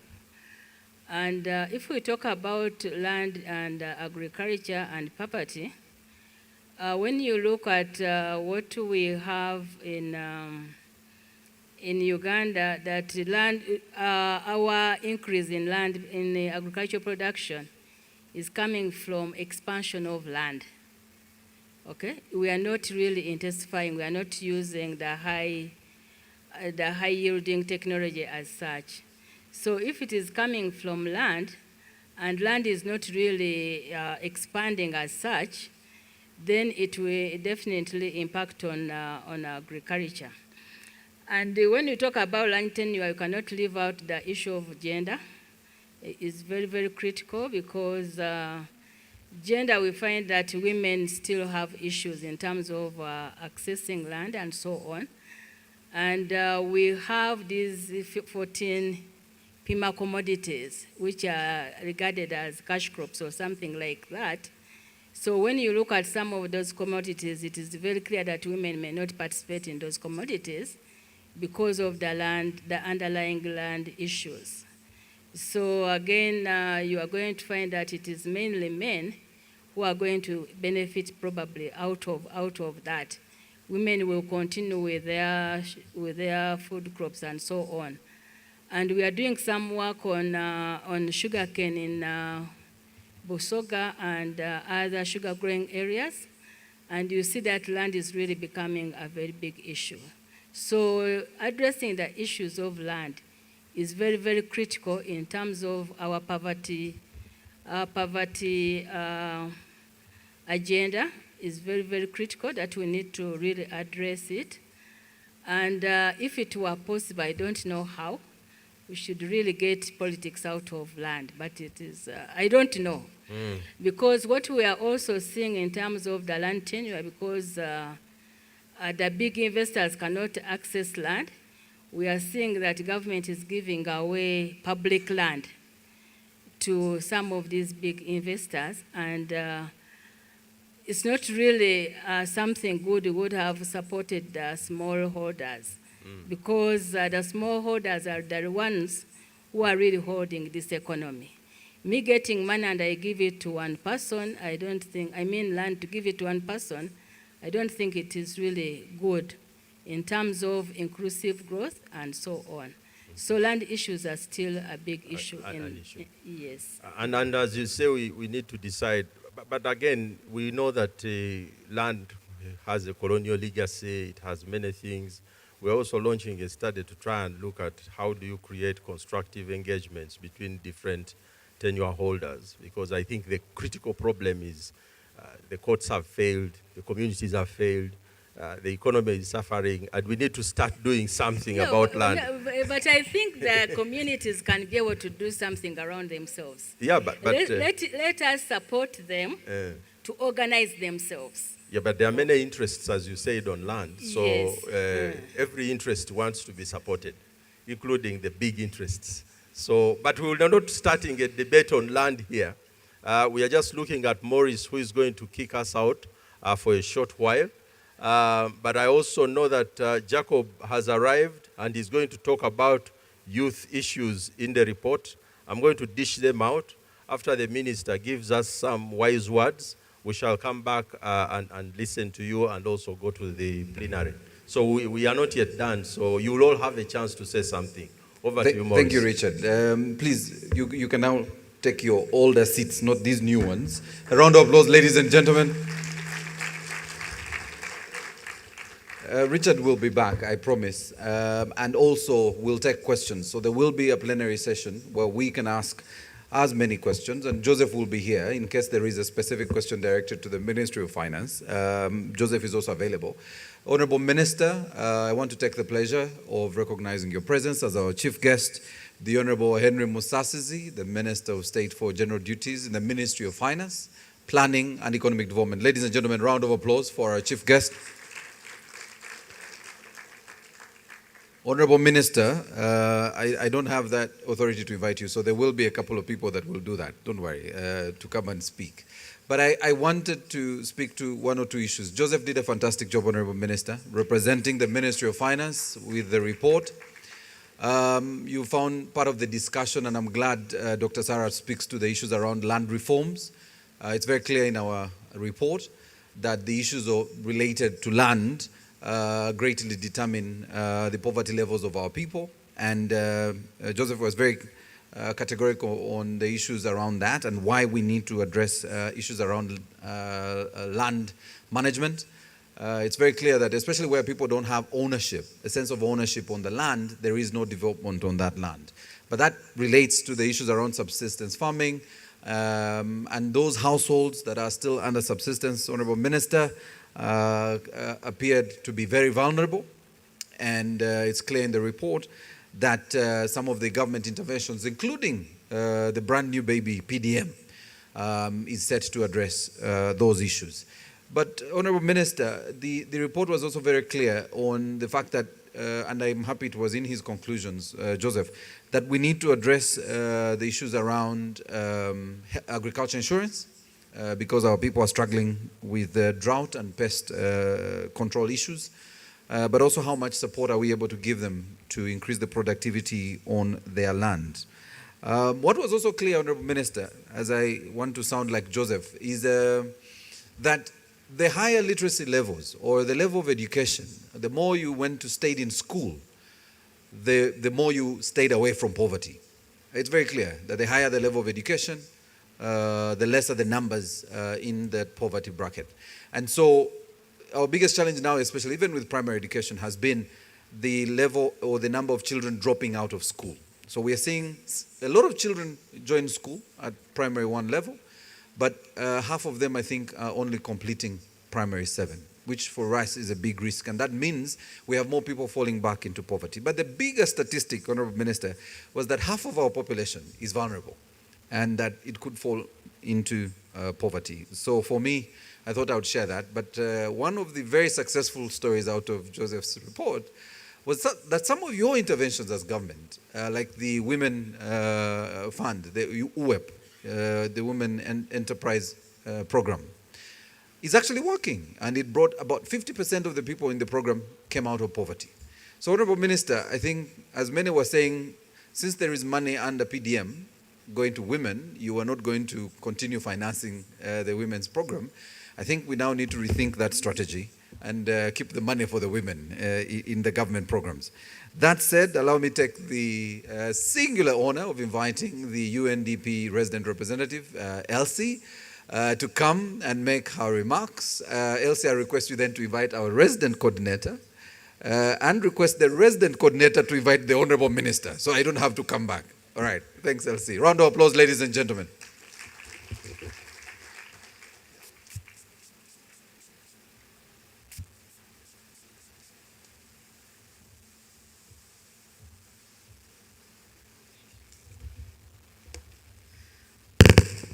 A very creative way of inviting others today. First of all, let me recognize Honorable Henry Musasizi, Minister of State for General Duties, Minister of Finance, Planning and Economic Development, and also Acting Minister of Finance, as I understand. Dr. Ramadan Gobi, the Permanent Secretary in absentia, my own very sister, P.S. Katusime, who is here with us, senior government officials. In a special way, let me recognize Her Excellency Susan Ngongi Namondo, our United Nations Resident Coordinator in Uganda, but also the United Nations family, FAO representative, WHO, UNCDF, IFAD, UN Women, our extended UN country team, the World Bank, AFDB, IMF, thank you all.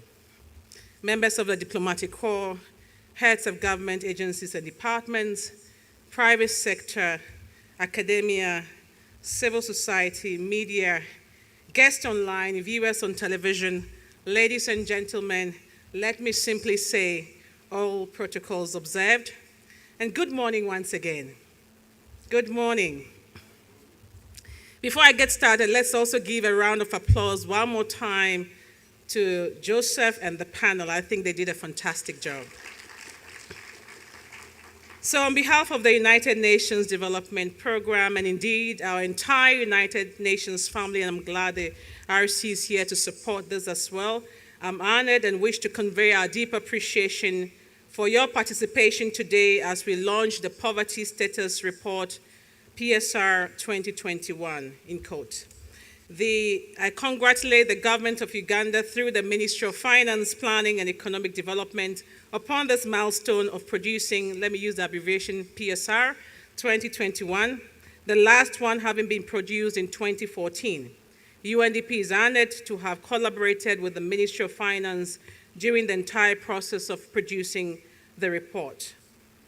The PSR 2021 provides an update on Uganda's poverty dynamics over the last 5 years, between 2016 and 17 and 2019-2020, with a focus on jobs, informality and poverty in Uganda, insights on performance before and during COVID-19, and how this has influenced household welfare and structural transformation in the economy.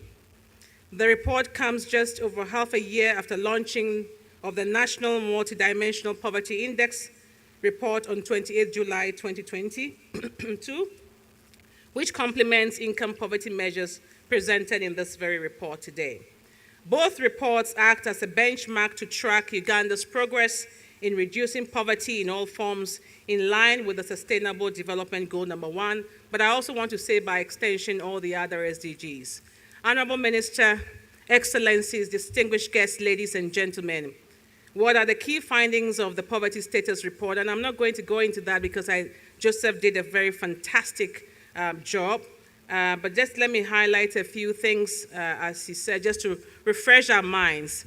To begin with, using the $1 per day poverty line, Uganda has registered a reduction in poverty before COVID from 21.4% in 2016, 2017 to 18.7% in 2019. But this gain has reversed and poverty has increased to 20.3, that is 8.3 million Ugandans in 2019-2020.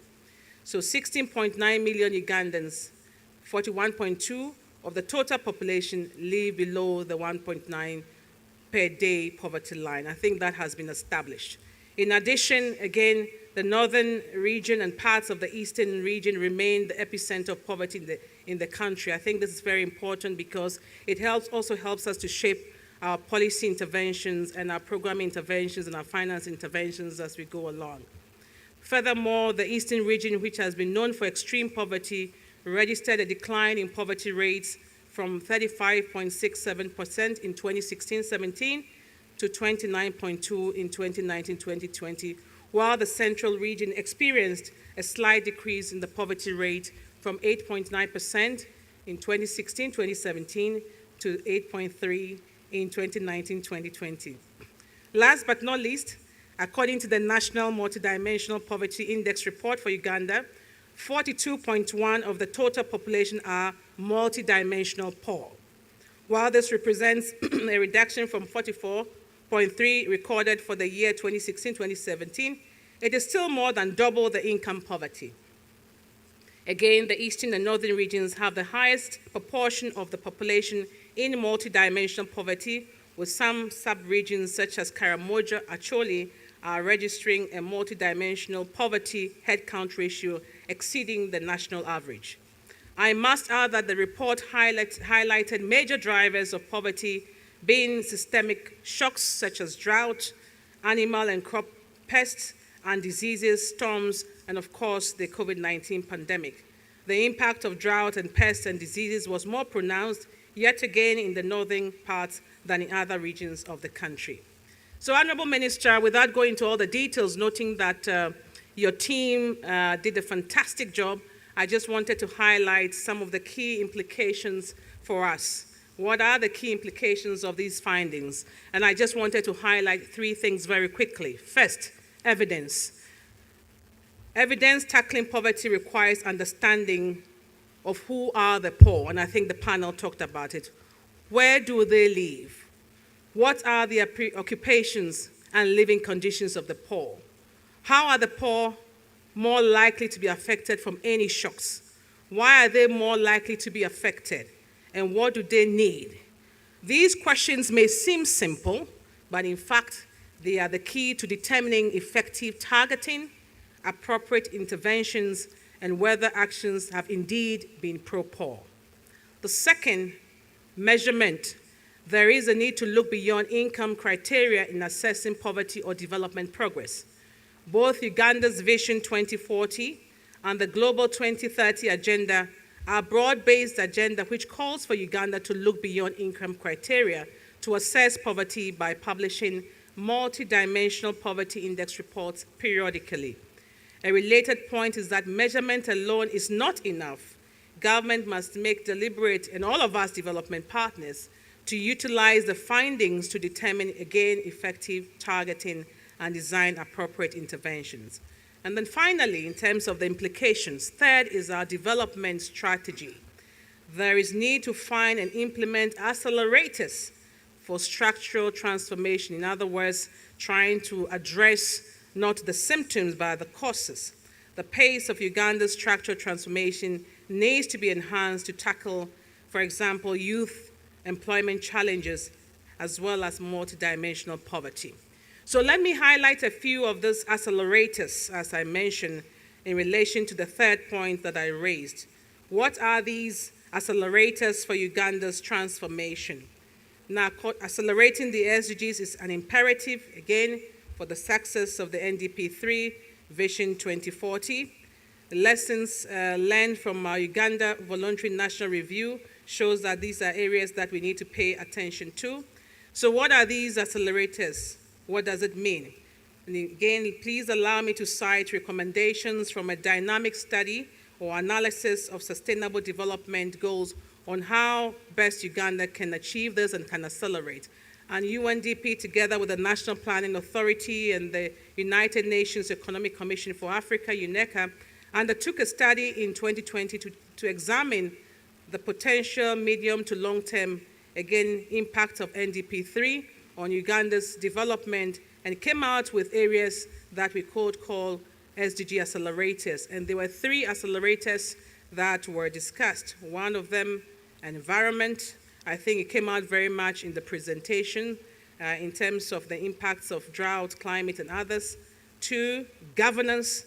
And 3, industries as the priority investment areas that can push that acceleration forward. And governance here, we are not talking about only civil liberties or political rights. We are talking about the governance of things, including natural resource governance, the governance of the internet, and many other things that we can talk about. And the study or analysis clearly showed that governance interventions in NDP3 have the highest overall impact on the SDGs, an average of 1%, and the positive effect on SDG number 12 to 17.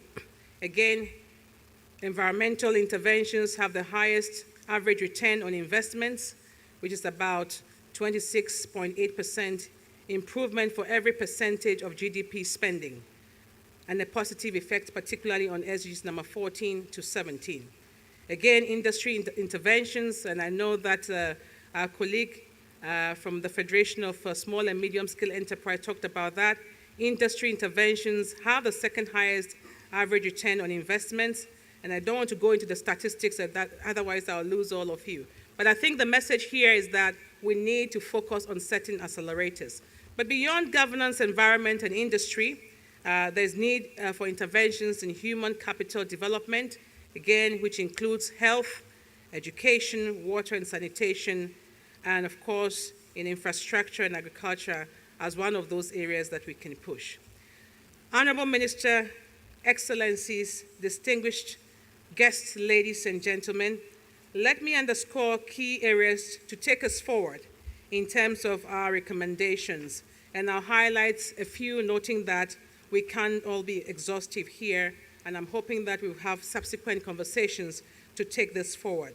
What can we do? What are some of the things that we can practically do? First is on industrialization and regional trade. These are key for socioeconomic transformation, export revenues, job creation, poverty reduction, and rapid and sustained prosperity in developing countries like Uganda. Development experience shows that industrialization will contribute to inclusive growth, resilience, increased living standards, and transformation of the economy and society. And in particular, Honorable Minister, I need to say that we need to boost our national production and industrialization efforts and aggressively implement the National African Free Trade Continental Area Agreement strategy to position Uganda as a first mover into niche markets in Africa. Again, when you work back, looking at the conversations on our agriculture and linking that back to trade, there's a need for us to look very critically around issues around trade investment with the Africa Free Trade Continental Area Agreement in focus. We have 1.4 billion people in Africa. This is the biggest free trade area in the world, and we need to be able to take advantage of that. I must also underscore the importance of promoting private sector development as a key to driving industrialization and the trade agenda. There is urgent need for a competitive incentive mechanism, and I think that is what Mr. Walugembe talked about, to promote small and medium-scale enterprises development and attract both domestic and foreign private investment in sectors that have a strong multiplier effect on growth. Again, the successful implementation of the parish development model can be a major driver for boosting production and driving industry from the local economic base. The second thing, and it's not because I saw the PS for tourism here, it was already in my notes, it's related to trade, but also trade in services, particularly tourism, which is key to reducing poverty and is well poised to be Uganda's leading development sector with high transformative power in the country. Honorable Minister, this is a low-hanging fruit. Uganda is arguably one of the most beautiful countries on earth. And this year, I think CNN recommended that the 25 countries to visit includes Uganda. And I think we can take advantage of it. There's so many things that we have that the world would like to see. And again, if you work back, when somebody goes on a tourism experience, it's not just about going to look at a beautiful space.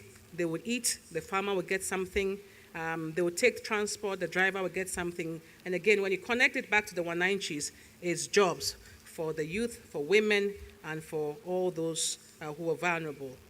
Thirdly, I think we need to pay attention again to universal access to clean and renewable energy. This is very, very important.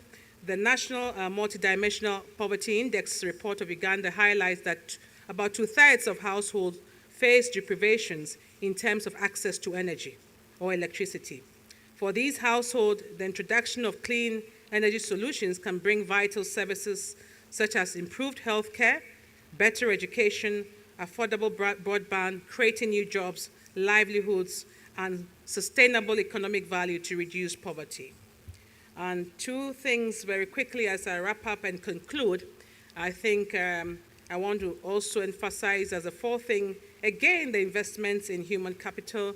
I know that Joseph talked about TVET. This is great. We need to focus on that, skilling of the youth. But we also have to look at new ways of doing things. We live in a very digitalized world, digital skilling. What is the job for the future? As we speak now, a lot of the work is being done in the metaverse. And are we positioned for some of these things? So again, how do we position our young people and to make sure that they can be competitive when it comes to the future of jobs? And finally, we need to invest in setting incentives. We need to invest in innovations. We need to invest in insurance. And our recent UNDP report, Human Development Report, concludes by saying that in the world where we have so much uncertainties, when we have crisis, we need to focus predominantly on three things: invest in incentives, invest in innovation, and invest again in insurance. And again, in the case of Uganda, we can unpack that. Honorable Minister, distinguished guests, ladies and gentlemen, as I conclude, I would like to thank once again the government of Uganda, through you, Honorable Minister, through the Ministry of Finance, Planning and Economic Development for partnering with UNDP and indeed our larger United Nations family in developing the Poverty Status Report 2021 and for co-hosting this launch. It is my hope that the outcomes of this report would influence the fight against poverty in all its forms and deliver the development aspirations that leave no one behind.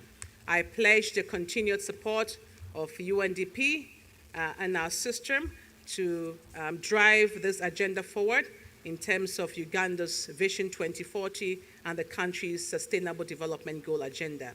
I wish us all very fruitful deliberations. Thank you very much. And on that special note, I have the singular privilege and honor to introduce our United Nations Resident Coordinator, Her Excellency Susan Ngongi Namondo. Please give her a round of applause.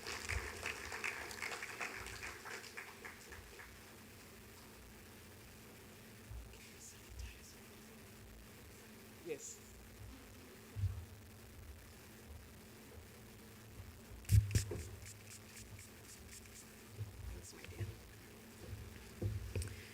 Honorable Minister, the PS for Tourism, Ministry of Tourism, all the senior government officials here, all our development partners here, IMF, World Bank, the NGOs I see in the room, the research institutions, of course, my own UN family members, and of course, I want to single out two of them. The first one is UNDP, that has been our main face as a UN to this work. But also, I would like to single out our new IFAD representative, Mohamed El Ghazi, if I'm pronouncing it right. And for the first time in a very long time, we actually have the IFAD representative based in Uganda. And I think IFAD, along with many others, has an important role to play in this topic. So for all of us, good morning again. I think we're still in the morning. On behalf of the UN system in Uganda, I'm really delighted to be part of this very important moment of reflection, the launch of this poverty status report. I start by acknowledging the leadership of the Ministry of Finance, Planning and Economic Development and the technical and financial support of UNDP in the development of this report that is being launched today. With the multidimensional shocks impacting on different parts of the world, I want to recognize the leadership of the government of Uganda in its response to COVID-19, the impact of the war in Europe, Ebola, floods, climate change, disasters, etc. These have threatened the well-being of Ugandans and the country's progress on the implementation of the National Development Plan goals and the Sustainable Development Goals. The 2030 agenda clearly prescribes the means of implementation and recognizes the need to improve the approach of measuring progress. And so I'm really happy that we're really introducing this multidimensional concept of poverty. So commendations to the government of Uganda for doing that. I think, Joseph, it was you who mentioned that the rate of poverty reduction has slowed. My understanding is this rate slowed before COVID. And I think this is something that we really need to interrogate because, of course, the pace of the slow of poverty reduction is important. Some of it came out of the discussion we just had, but I think that's something that needs to be interrogated further. This is the space, of course, to offer ideas. So I'm going to throw some of my own ideas in the mix of those ideas that are being offered. I think we will all agree here that with the current resources available to us, we could perhaps have better results, better development results. And one of the ideas I would like to throw is that perhaps we should also focus on tightening the gaps in institutional coordination among the various government ministries, departments, and agencies.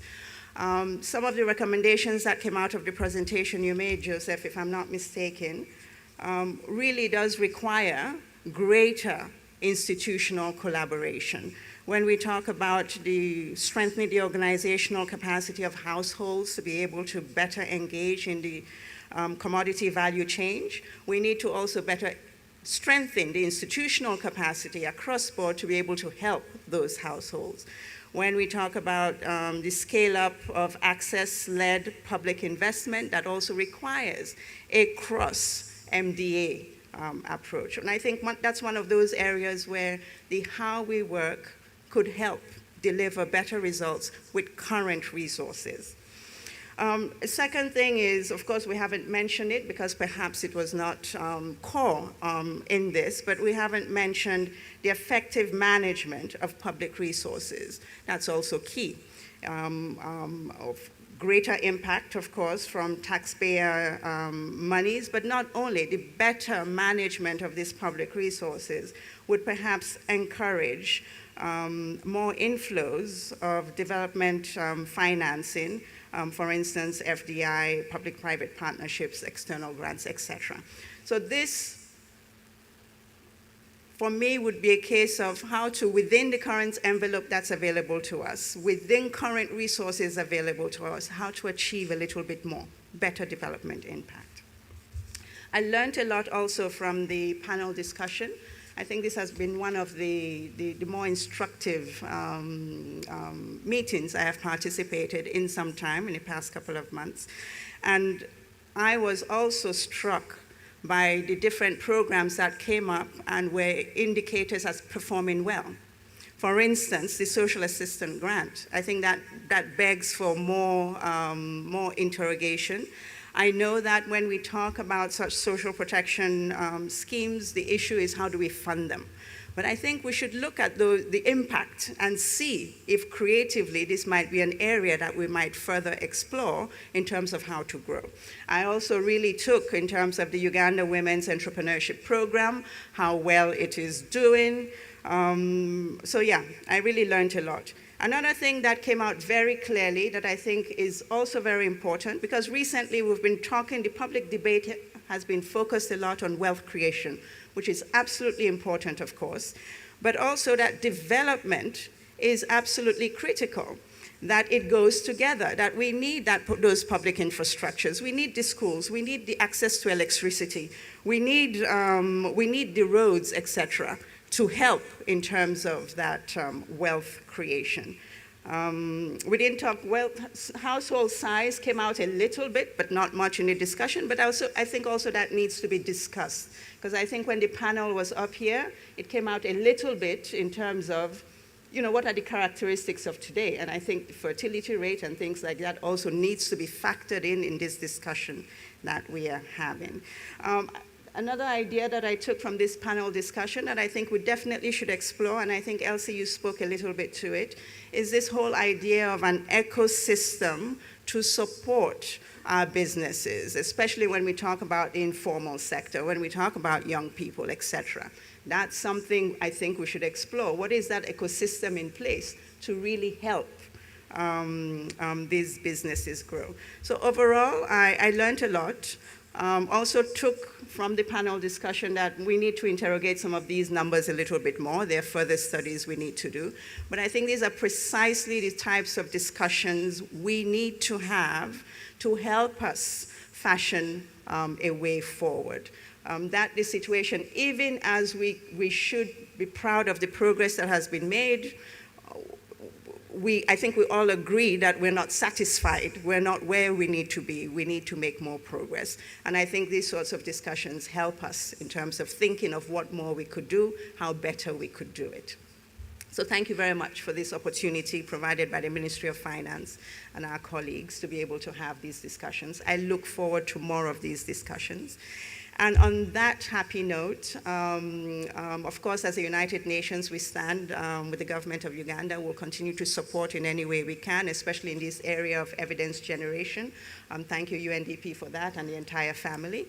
Yes, look forward to future discussions. And on that, it is my honor to welcome the Honorable Minister to address us.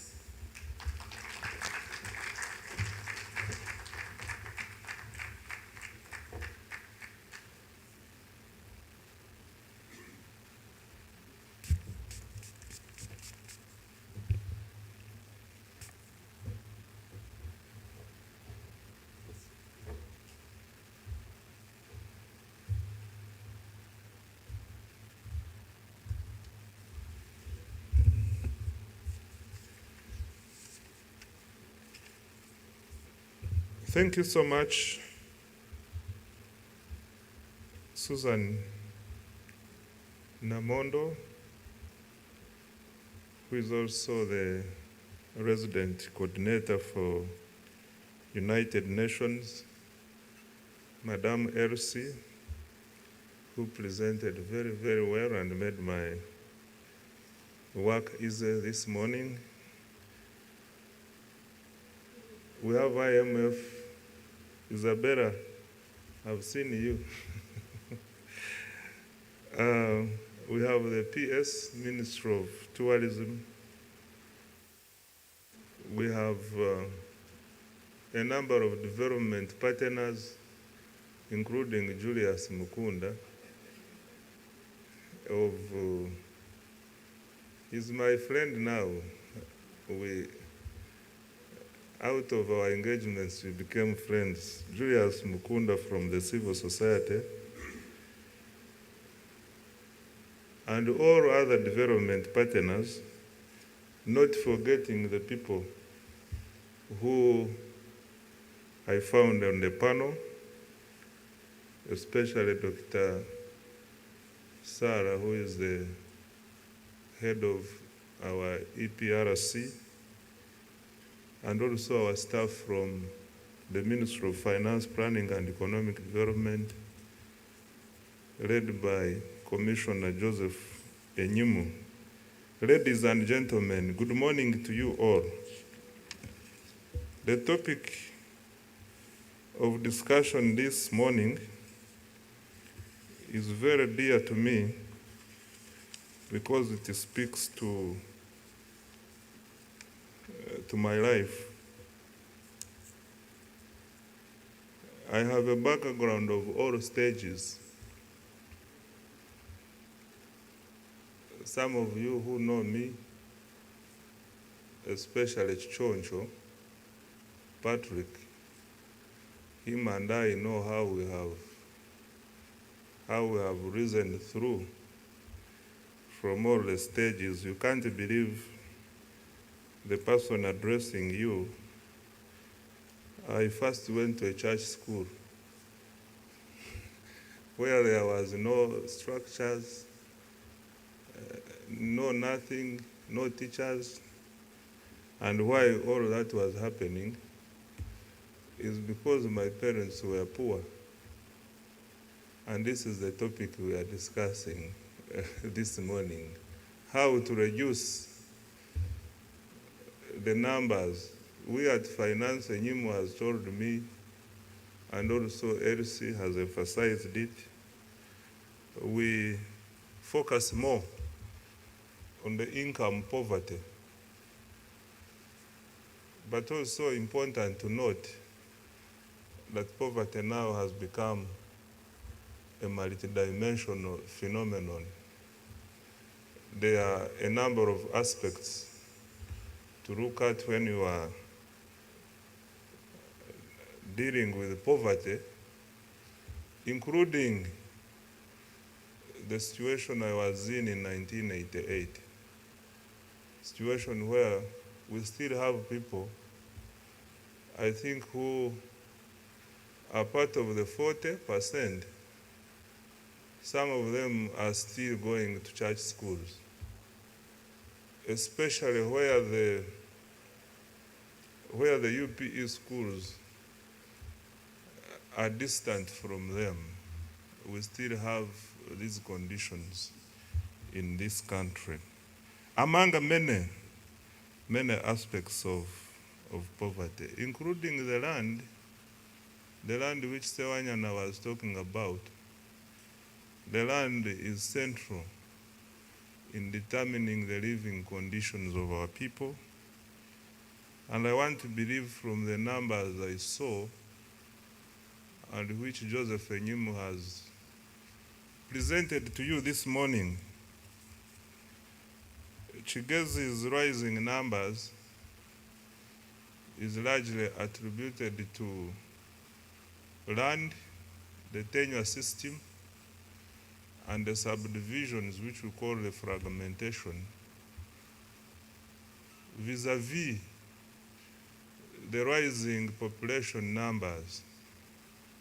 Someone from statistics will tell you that in South Chigazi, Kawale, Chisoro area,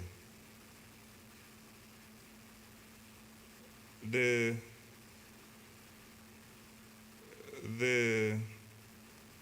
average numbers of people in a household, are they 7 or 8? If I am a man like me now, I want to use my father as an example. My father is there with my mother, and he produced 9 of us. So we are 11. This is the household. On average, you have about close to 8 people in every household. Living on how many, in terms of acreage, we have less than, an average is less than 2 acres for these households. I want to believe that this largely accounts for the numbers of poverty you are seeing in some regions going up. Of course, drought and other things which you have been mentioning. So these are the things UN and others, UN, us, government, and all the think tanks which are here, these are the things we must holistically look at with a view of coming up with strategies to minimize them. Now, ladies and gentlemen, you know the jobs we do are formal, and there are formalities I have to make. I therefore would like to come to my formal speech. This was just a preamble. I want to take this opportunity to thank you for choosing to attend this launch of the Poverty Status Report 2021. Today we get to know how our joint effort as stakeholders during the NDP 3 period, that is 2016-2020, impacted on the welfare of the Ugandan citizens.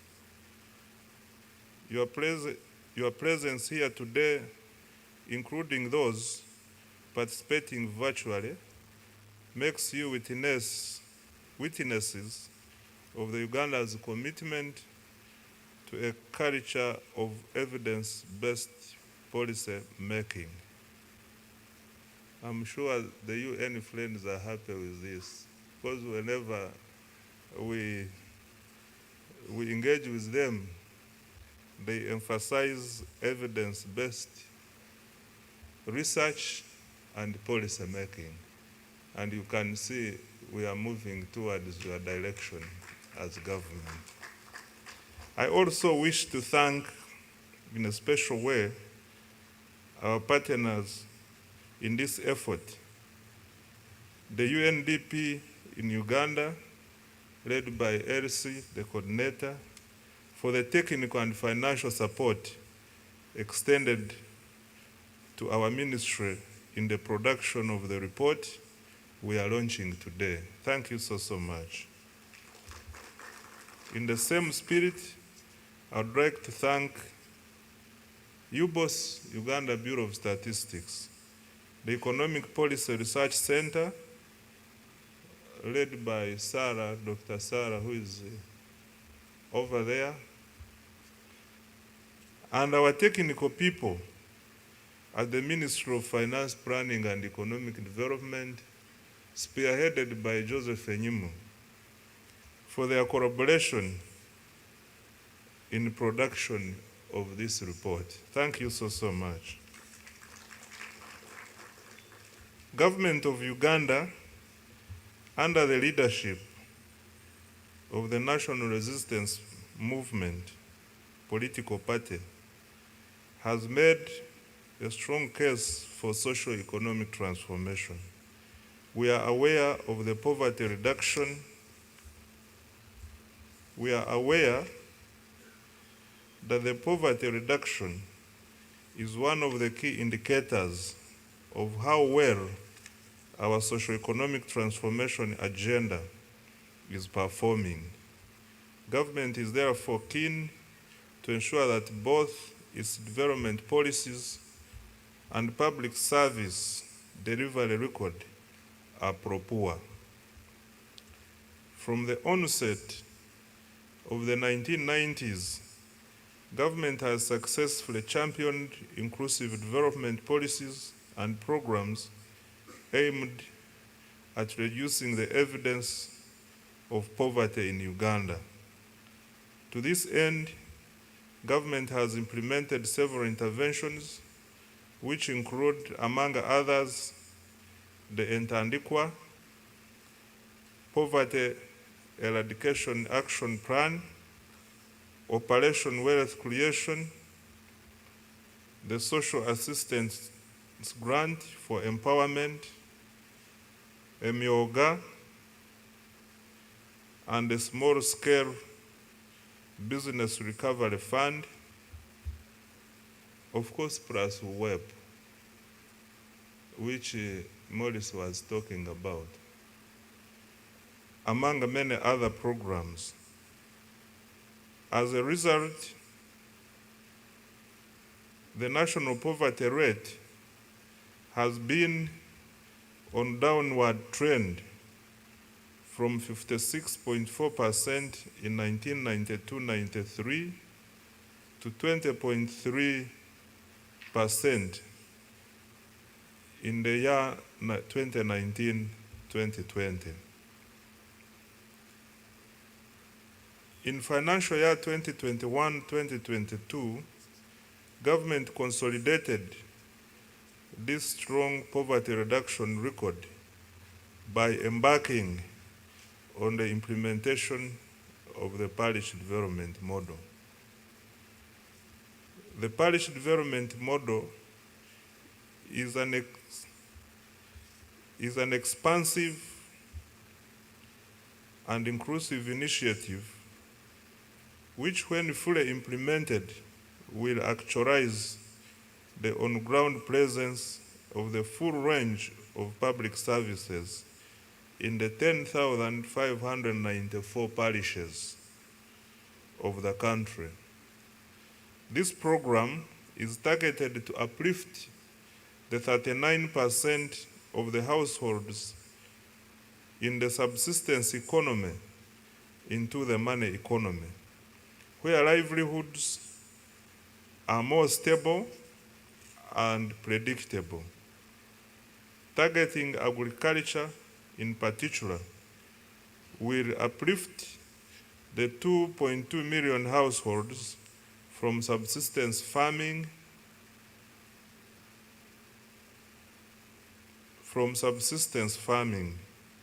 and these account for 3.5 million households who are in the subsistence economy.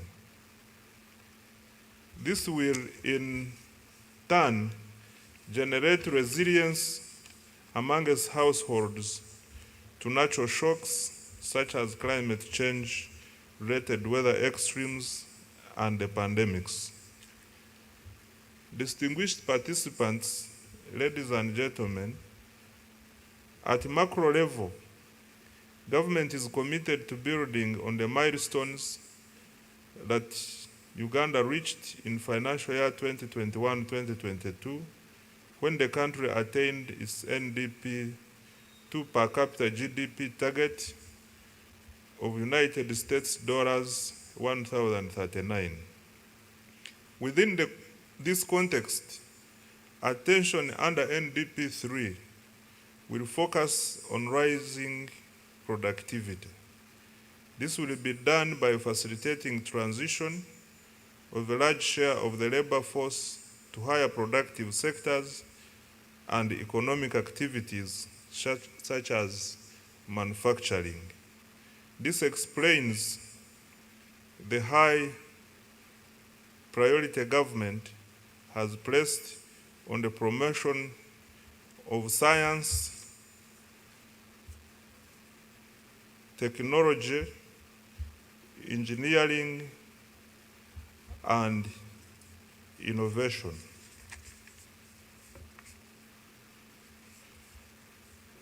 I'm sure this directly feeds into what Alice was talking about in her way forward. What do we need to do to turn around the situation?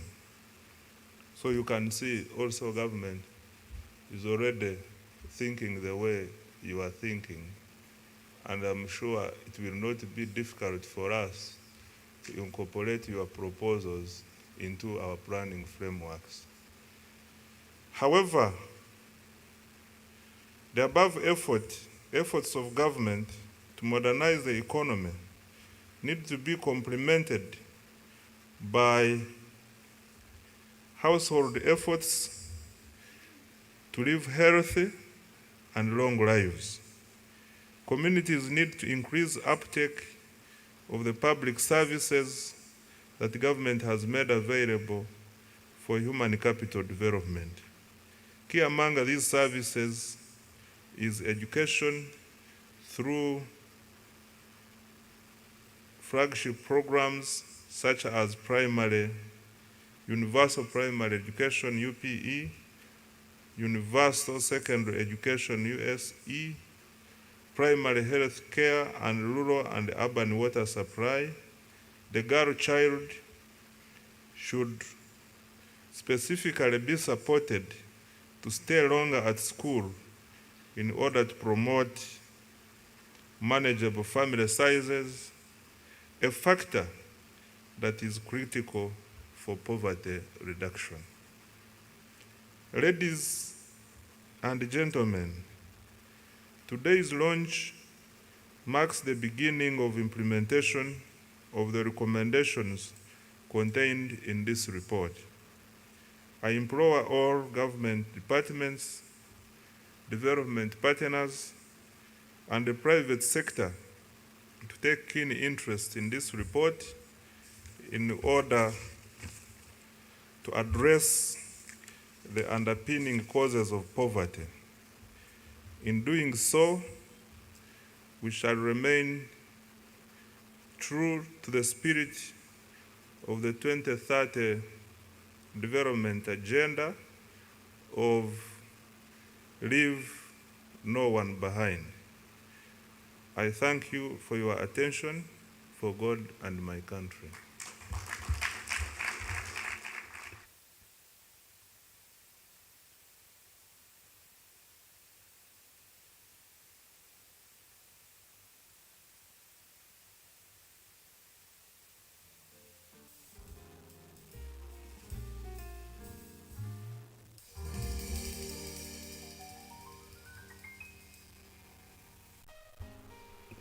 Ladies and gentlemen, another round of applause for the Honorable Minister.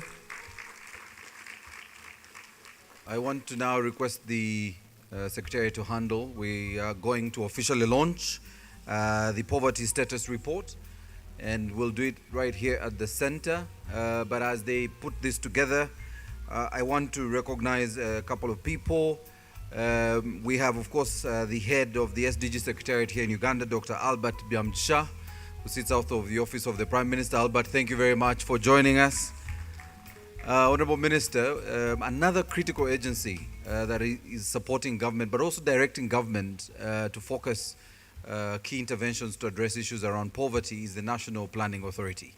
And here with us is the Deputy Executive Director, Charles Ojok. I had seen Charles. Is he still here?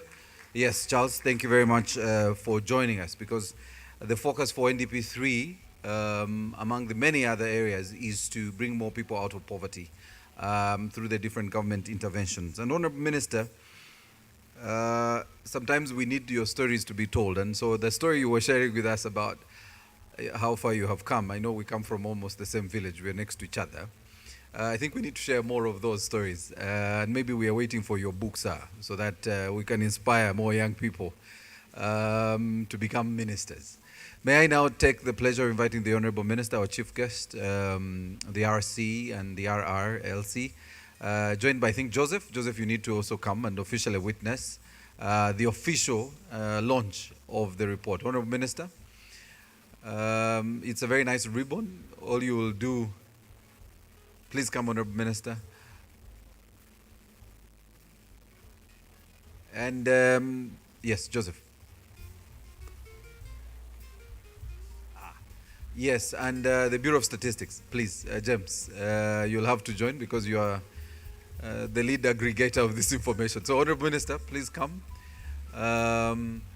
We will then have another photo after that, which will include members of the UN family. Yes, yes. Honorable Minister, it's a ribbon. So what you'll do, you'll just open the ribbon. EPRC, Dr. Sewanyana.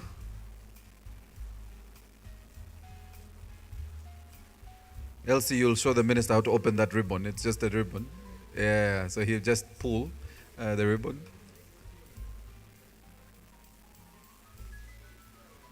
UN family members, please come. The representatives of the UN, I think Patricia, you also should be here from UN Women. Honorable Minister, you'll unveil, you'll just pull it's like the shoeless. It's like our shoeless. So we'll officially open. There you go. Round of applause, ladies and gentlemen. And then we'll unveil for you. Ladies and gentlemen, that is the official launch of the Poverty Status Report 2021 by the Honorable Minister of Finance, the Honorable Henry Musasizi. We'll need the markers. Veronica, do we have the marker? Yes, Honorable Minister.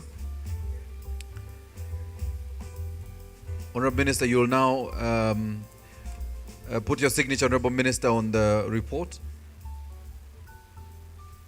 Honorable Minister, they give you a pen. There you go, marker. To officially signify the commissioning and launching of this status report 2021. If you're watching us online and on television, you can actually access this report on the UNDP website. But also if you go onto the social media platforms at UNDP Uganda, you will be able to find a link to the report, and you will also find key highlights from the presentation by Joseph Enyimu, the Ministry of Finance, and also follow the conversation on the social media platforms. We are using the hashtag Poverty Status Report. You will follow the conversation and also a link to the live YouTube link where we are sharing the entire event. We want to, in a special way, thank the Ministry of Finance and, of course, the Minister himself and the Permanent Secretary in the Ministry of Finance who were part of this launch and have been of significant support to development of this report supported by the UNDP. And so we'll have our representatives and stakeholders do the same, and then we'll have a photo moment. I'll ask Dr. Albert if you can also come, because you're the head of the SDG Secretariat. And this particular SDG number 1 is what we are speaking to. But also, he did make me aware of the fact that 12 of the SDGs really speak to this SDG, this particular SDG. And when you speak to the theme of our report, a lot of the other SDGs actually speak to the theme that we have that includes jobs and informality, so the questions around the industrialization and also inclusion. So we'll now have a photo moment. Cameraman, where do you want them to come up? I'm happy to bring them up. Cameraman, you want them up? All right. The Ministry of Finance can guide us. I see there's a lead cameraman in the ministry. LC and the RC, if we can have go on either side of the board.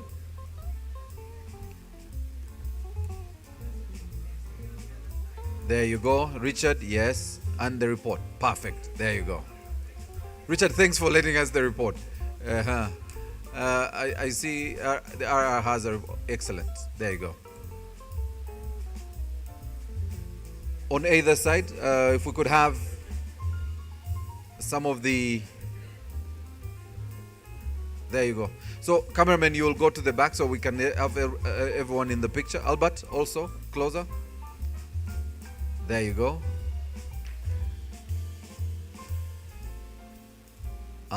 So, cameraman, please ensure everyone appears in this photo.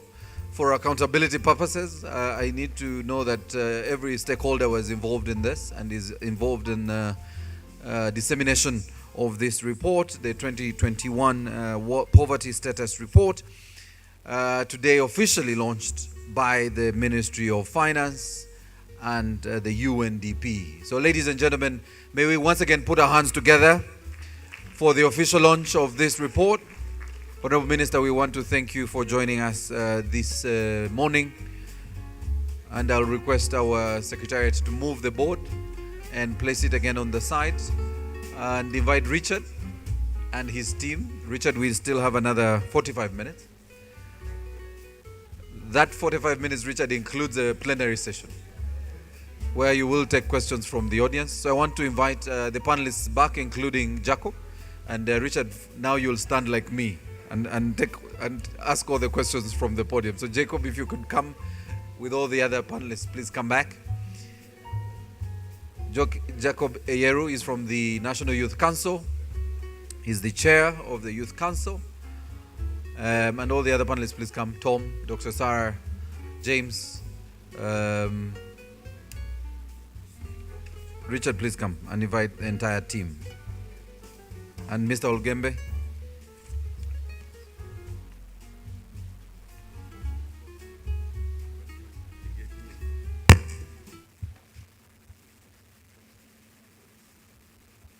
Okay, ladies and gentlemen, as the minister shakes hands with all of us, let me reconvene. Let's reconvene our panel so that we can do the last part of this discussion.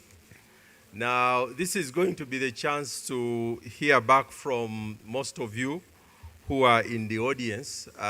If you have a question for these panelists.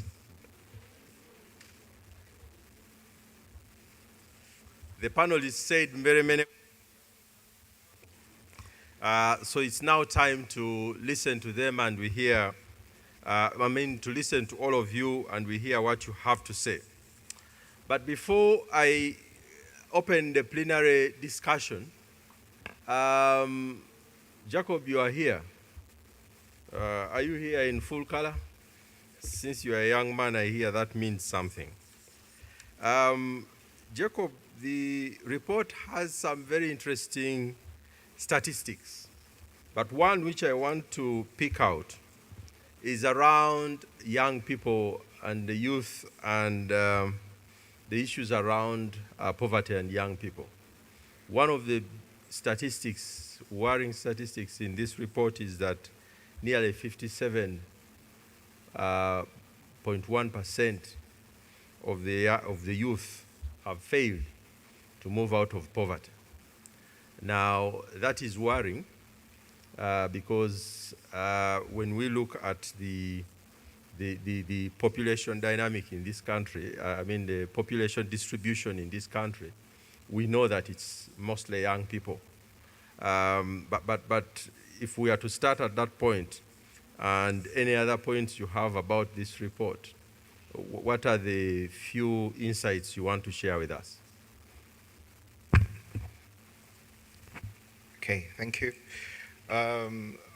Very good morning, everyone. Firstly, please accept my apologies. I should have been here much earlier, except that I confirmed the date and venue at 9 a.m. today. So that's very unfortunate, but I'm glad that this conversation is very important. And much more than just being here, I am glad that the young people of this country have a chance to speak to this report, given our demographics as a country.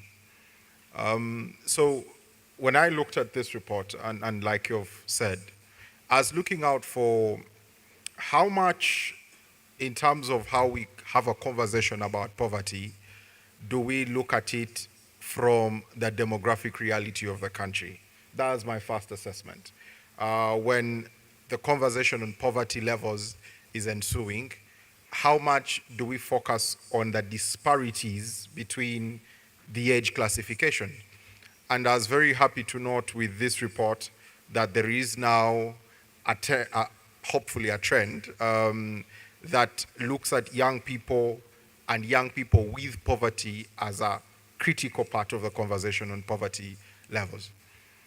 So about two things that I found. One was, where do we locate young people? And very many times, the age group that young people fall into, if they are very experienced in the job sector or any sort of employment, we're talking about no more than 5 years of job experience.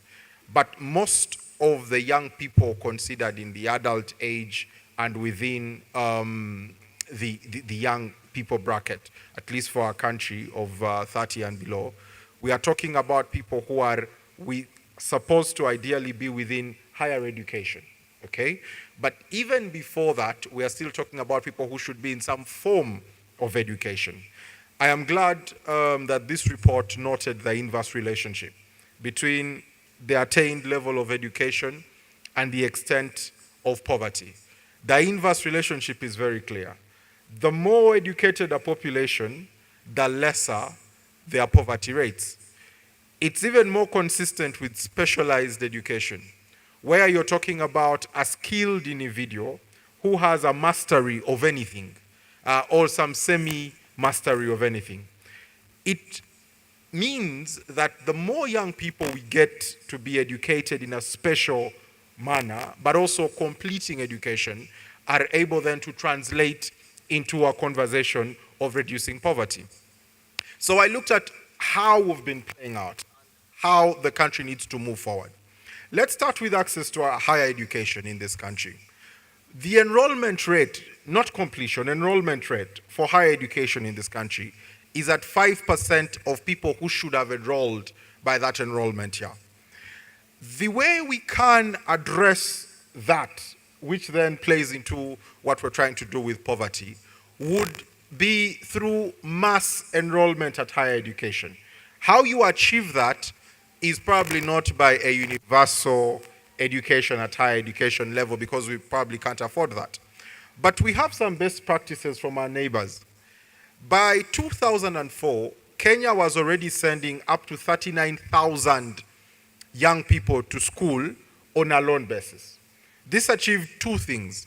The first is that this young person knows that their creativity must be sustained even after education to be able to pay back this loan.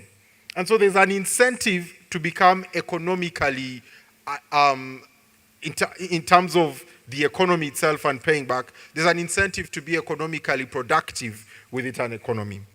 But our country's uptake for higher education, which would speak to specialized education, is at 5% of enrollment. Worse than that, our universal idea of the loan scheme has supported up to now just over 5,000 young people.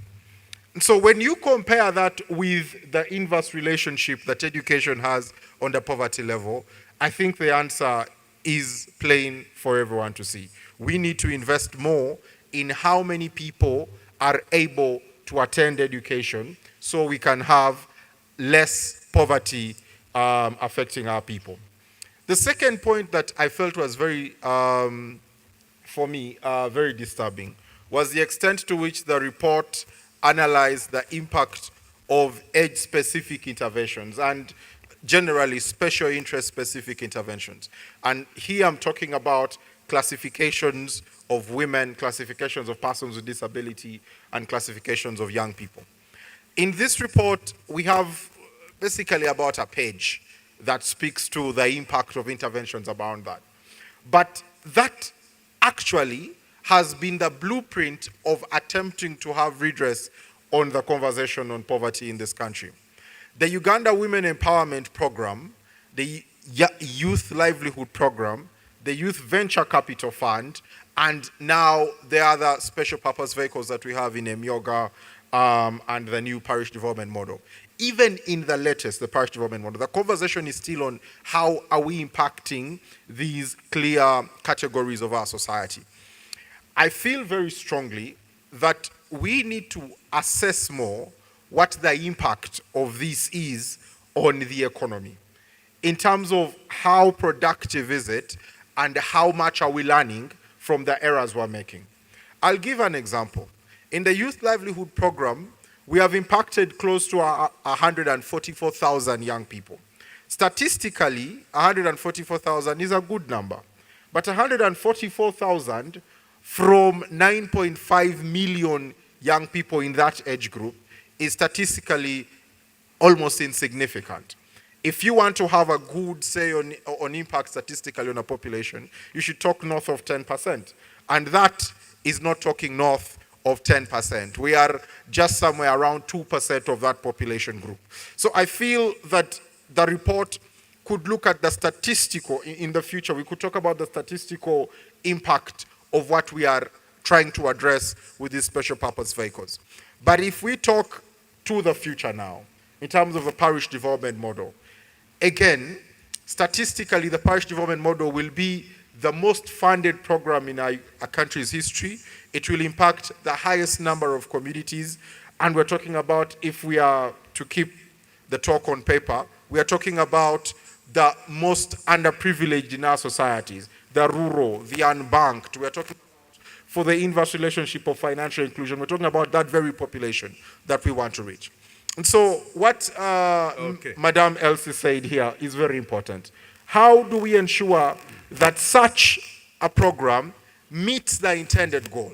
And if we can work together, the National Youth Council is very willing, the Ministry of Finance, to ensure that these programs that have high impact on poverty reduction are done, if they are the only perfect thing in this country, they are done well, have no stories of corruption, have no stories of failure in the process flow. And even if that's the only thing that works perfectly in this country, will go a long way in poverty reduction. In conclusion, therefore, we could be far better, but we are here, for me, because of strategic, structural challenges within our approach mechanisms. Thank you so much. Thank you, Jacob.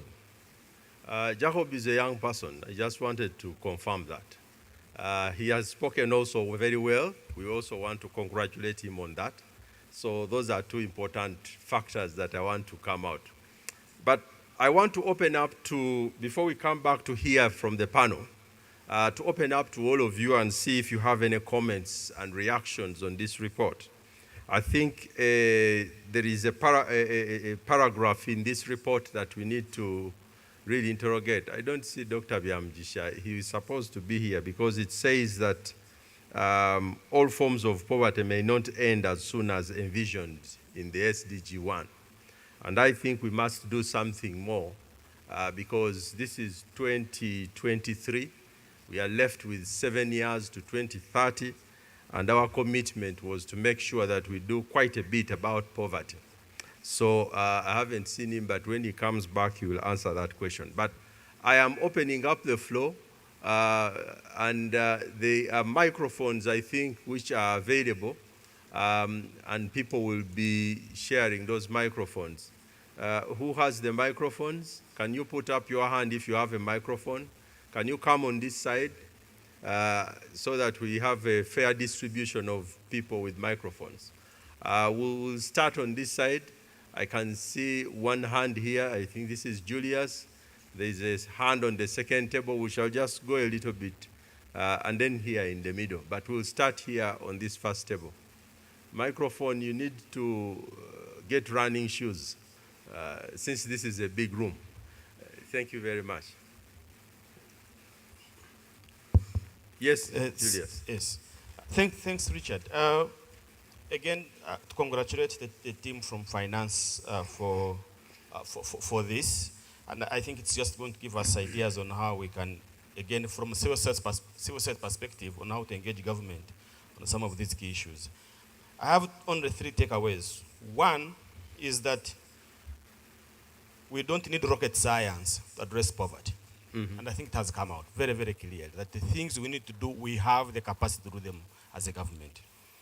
And therefore, I'm looking forward for one in terms of, and I think the UN resident coordinator said it, in terms of reducing duplication of government programs. When you have MIOGA, WEP, Youth Livelihood Program, Agricultural Credit Facility, SMAC Fund, Youth Venture Capital, and now we have added the parish development model. All these are taking money. In which way can we make sure that they can actually either be consolidated, but to target the right people and the right individuals, and that they can be effective? The second one, I think, for me is on resource management. I mean, when you read the Auditor General's report that was released recently in Parliament, it tells you how we are really very good at not spending money in the right way. To the extent that we... Why are you calling it not good at it? Why don't you say... To the extent that if we could actually be very prudent in managing our resources, we would know the amount of money we have is enough, and is enough to invest and get out of this poverty. Lastly, for me, is where else should we spend money?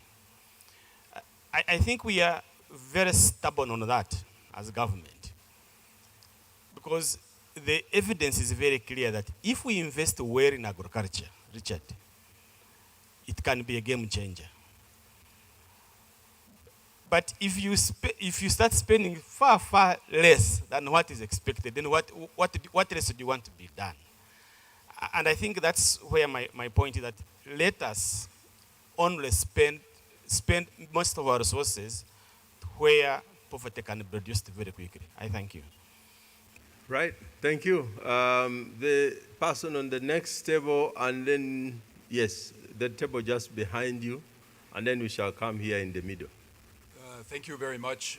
My name is Peter Rasmussen. I'm the country economist from the African Development Bank. I think this was a very interesting report and very well done by the team. One of the things that I was missing a little bit in the analysis was more on the jobs and the actual sectors. Where is poverty in the different sectors? I think at the broad level, we know agriculture is a key area where poverty is ripe and is a driver of vulnerability. So where I would like to go is, we've been focusing on agriculture for the last 30 years. We've been focusing on agriculture for the past 30 years. And the fact is that productivity has not raised in that sector at all. So if you're not increasing productivity, you're not increasing incomes, and therefore you're keeping people in poverty. So my question is it time to think about supporting more, as I didn't catch the name of the young gentleman in the middle, supporting more these programs that actually can increase industrialization, increasing a shift in the movement of jobs from low productivity agriculture into high productivity industries like manufacturing, construction, renewable energy, those sectors, as well as some of the service sectors where the productivity is a lot higher and where incomes are in fact 4, 5, 6, 7 times higher than they are in agriculture. So my question is, how can we do more to actually perhaps, rather than focus on agriculture, but focus on the higher sectors where productivity is higher and incomes are higher? Thank you. Thank you. There are 2 hands there. Okay, both of you will speak, but for a short time. Jan is my professor, so I can't say no. Okay. Thank you very much. My name is Moses Mando Kondo. I'm Indigenous Peoples and Local Communities representative in West Nile with the recognition from UNDP. I would like to present this request to Acting Commissioner, Mr. Joseph Enyimu, after his presentation. First, to consider environmental degradation issues as a barrier or as drivers to accelerate poverty. In northern Uganda, environmental degradation is a new battle after Lord's resistance insurgency.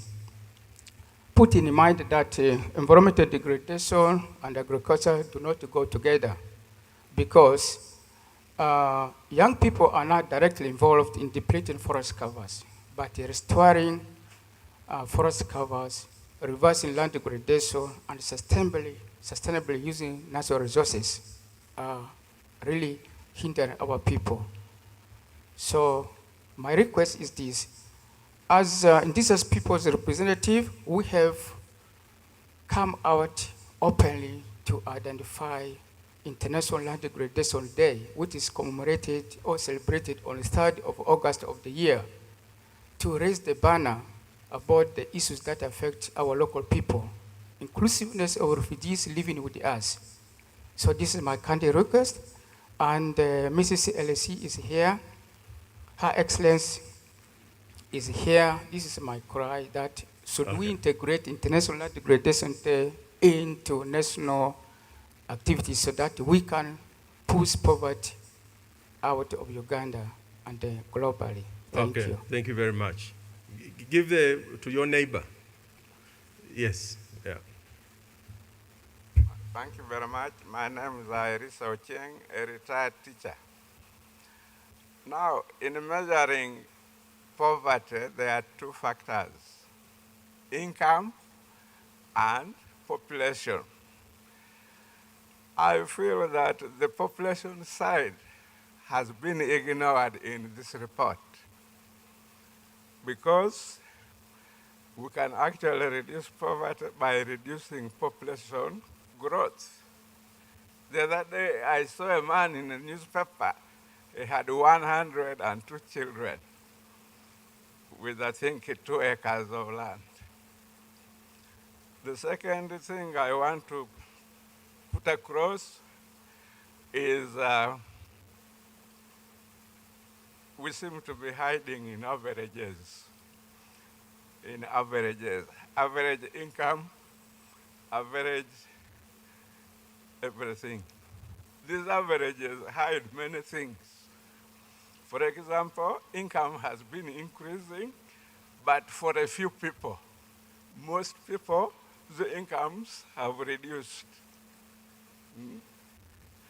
So if the average poverty has reduced, doesn't mean that the absolute number has reduced. In fact, the director of EPRC mentioned that absolute numbers have increased. So I am recommending that the population side should be considered. And secondly, we should not hide in averages. We should come with absolute numbers. Thank you. Thank you very much. He said he's a retired teacher, but he's a retired professor. So he needs to declare fully that he's an economist in his own right. But can we also, we have had some really nice and interesting discussions now. That one on population, the other one is on averages versus absolutes. And my panel, you better take down what you want to come back to. And I think we also had the issue around agricultural productivity and jobs, how we can shift that. And then, of course, Julius told us something about prudence. So we'll take a few more points. There are too many men talking, so that in itself is a danger. It's not my eyes, but if there is any woman who put up her hand and I didn't see her, then I'm not doing my job. I'll take the one here. Please go ahead. Thank you so much. My name is Adela. I'm an energy economist. The theme is jobs, informality, and poverty in Uganda. And the results or the statistics were pointing at informality, increasing poverty levels. I would like to request the people who prepared the statistics to kindly point out what are those sectors where there's a lot of informality, and what can we do to address them? Because if we just put it out there, informality is increasing poverty, fine. But now, for starters, where do we start? Where do we start? Then there was, the results point out that there are about 137 districts that didn't realize the NDP 2 targets. Now, I'm asking myself, are we being too ambitious as a country, setting targets we can't achieve? I mean, where are the gaps? Why didn't we achieve those targets? And what's the way forward for NDP 3? Because that is likely to happen for NDP 3. And does it make sense to move to NDP 3 when NDP 2 targets are not achieved? I submit. Thank you. Very pointed questions that we have. On the next table, was that a lady on the next table? Yes. We want to continue the distribution so that it's 5 speakers this side, 5 speakers. Okay. Yes, Yeah. please go ahead. Thank you very much. I'm Nawide Pauline from the National Association of Women's Organization in Uganda. My concern is on page 40, gender and poverty dynamics. We realize that when you read the report, you realize that 60.66% women remained poor between 2013 and 2014. Then it's 46.6% men remained poor. Now my question is, what are the strategies put in place to see that the gender disparities are addressed? And actually, she has just talked about the informalities, and most of the categories of people in the informalities are the women and the girls. What are we doing to see that there is that equality and poverty is reduced among the women? Then my second question is, what has caused the stagnation and what are we going to do? That one I think will go to the World Bank panelists, because there is a reduction in growth and a decrease in poverty, but we are stagnant. What has caused that and what should we do to see that we grow? Thank you. Okay, I think they think that the World Bank answers all the hard questions. So just, but we'll see who else wants to speak to that. Are there any other people on this side before I come back this way? I'm here. Yes, please. Hi, my name is Isabella Karpovic. I'm the representative of the International Monetary Fund. I browsed through the report. Congratulations, very interesting piece.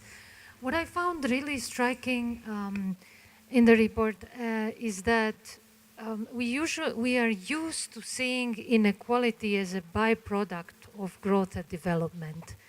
And here we're seeing inequality rising with lower growth.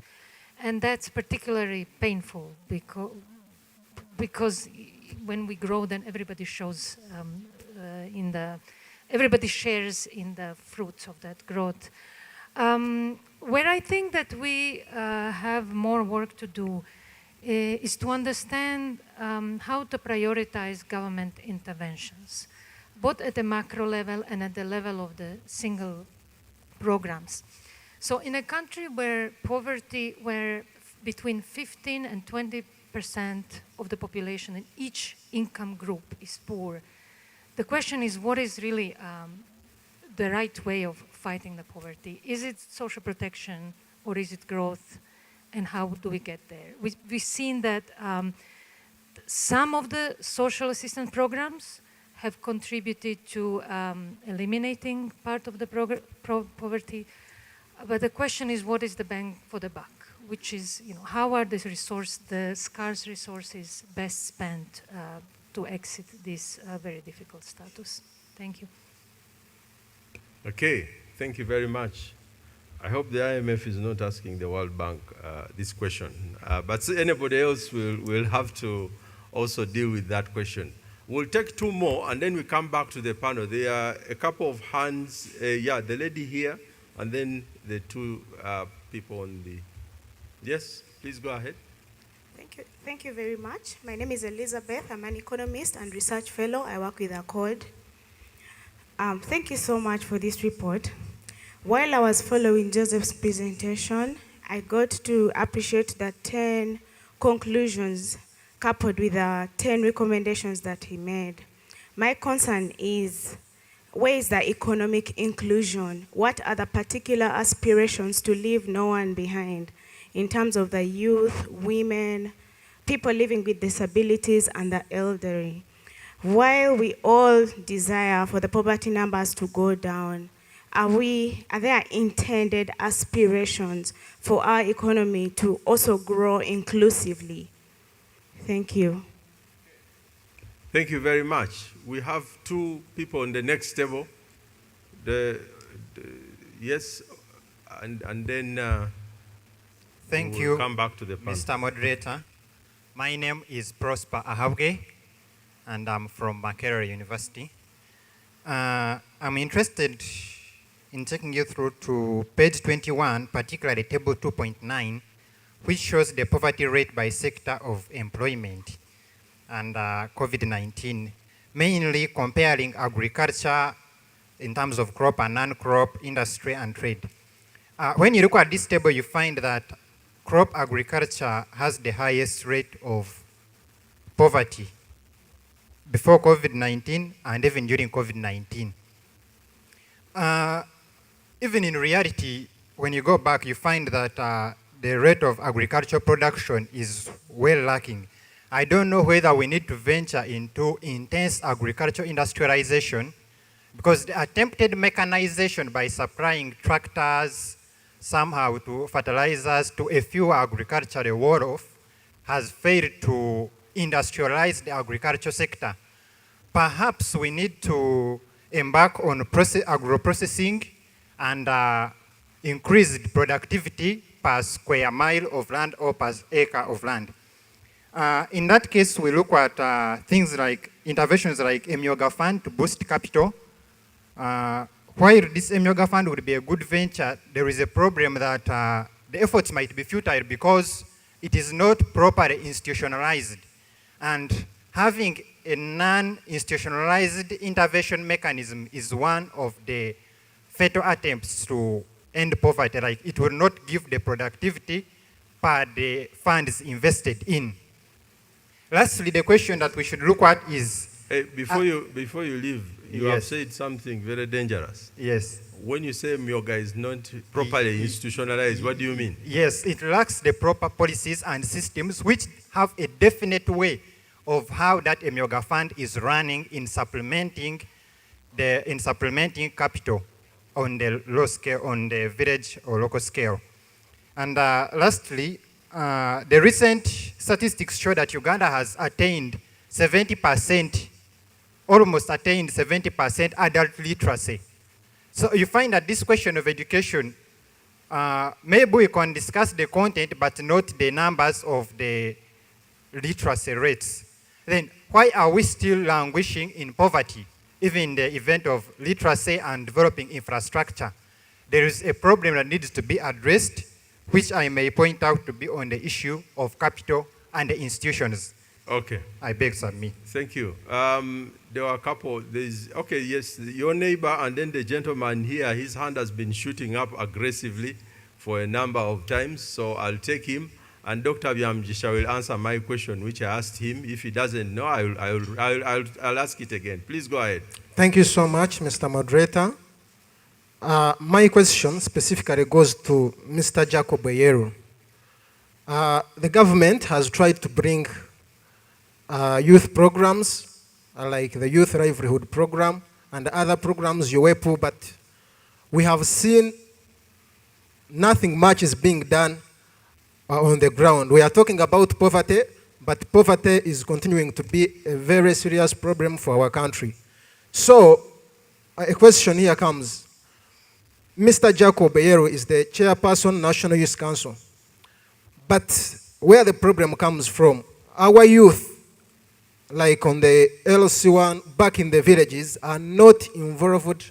And Mr. Jacob Boyeru, what specifically have you done to engage the local people from LC1, especially the youth, who voted you? Because I know the process that got you where you reached started from the LC1. What have you done as the National Youth Council to empower these young people to see that they come, the poverty levels, they access education, and they get to know what really it means? The National Council needs to do a lot, specifically to inform the youth back in our villages. Thank you. Okay, that's an accountability question for Jacob. You will answer it at some point. Yes, please, and then Dr. Byamjisha will answer our question. I will ask it. Thank you very much. Mine is areas for further research to appreciate the emerging dynamics. For example, today, road accidents and especially border is across the country and is occupying the most sensitive and productive population, and that's the young people. But we've seen a number of deaths, and these people leave young babies, young children, young women. How much is this impacting in increasing poverty? Because these families directly move to poverty. Cost of doing business is increasing every day. One, if I can single out, is just road traffic. The expenditure on fuel, time wastage and frustration. How much is that impacting to a country as poverty? And then elaborating more on population. We are from COVID, and a number of young people were wasted into teenage pregnancy. And this is the future for this country. How much is that impacting on poverty? These many young mothers carrying babies, surprisingly, they are now having the second child, and yet they were supposed to be in school. How much is that? Thank you. And finally, agriculture is the backbone. And if we want to change, but the cost of doing agriculture needs to be evaluated. Thank you so much. Thank you very much for those areas of further research. Dr. Byamjisha, we asked you the question that if you go to page 95 of the Poverty Status Report, it says that all forms of poverty may not end as soon as envisioned in the SDG 1. You don't even have to read it, you just have to hear from me. And they say that the high multidimensional rate of 42.1% shows that we are less likely to achieve this SDG. So since you are in charge of the SDG Secretariat, you'll have to tell us what we need to do in the next 7 years. How many years are left? This is 7 years. And what is it that government is focusing on? Thank you. Thank you very much, our moderator. That is true, of course. We are remaining with 7 years to 2030, when we are supposed to have eliminated poverty in all countries, including Uganda. But this cannot be possible, as we have noticed from the results from the study. First of all, we are happy that we have results now, which have provided evidence that for government now to take action. So in our program of action, we are noted that a number of people from different regions are poor. And of course, we shall be advising government, especially now that we are coming to the planning stage, since finance is going to send the second budget call actually next week. And this week, the president set up a presidential advisory committee on the budget to prioritize, to go back and prioritize the priorities which had been set by government. And from what I have noted now, is that at least we have evidence to advise government on what to do. So we cannot achieve the poverty. Of course, we cannot achieve that target, but at least we must work hard to reduce it by looking at key accelerators which have been mentioned. So to me, yes, we can't achieve, but we are on the way to achieve it because we must work together. And I'm grateful that the Ministry of Finance worked with the development partners, especially UNDP, to come up with this study, which we have been waiting for. So we are going to make sure that we use the results to advise key different stakeholders so that we can reduce the poverty levels in this country. Good. Thank you very much. Thank you very much. Dr. Byamjisha, I wanted to throw that in because I think it's an important discussion.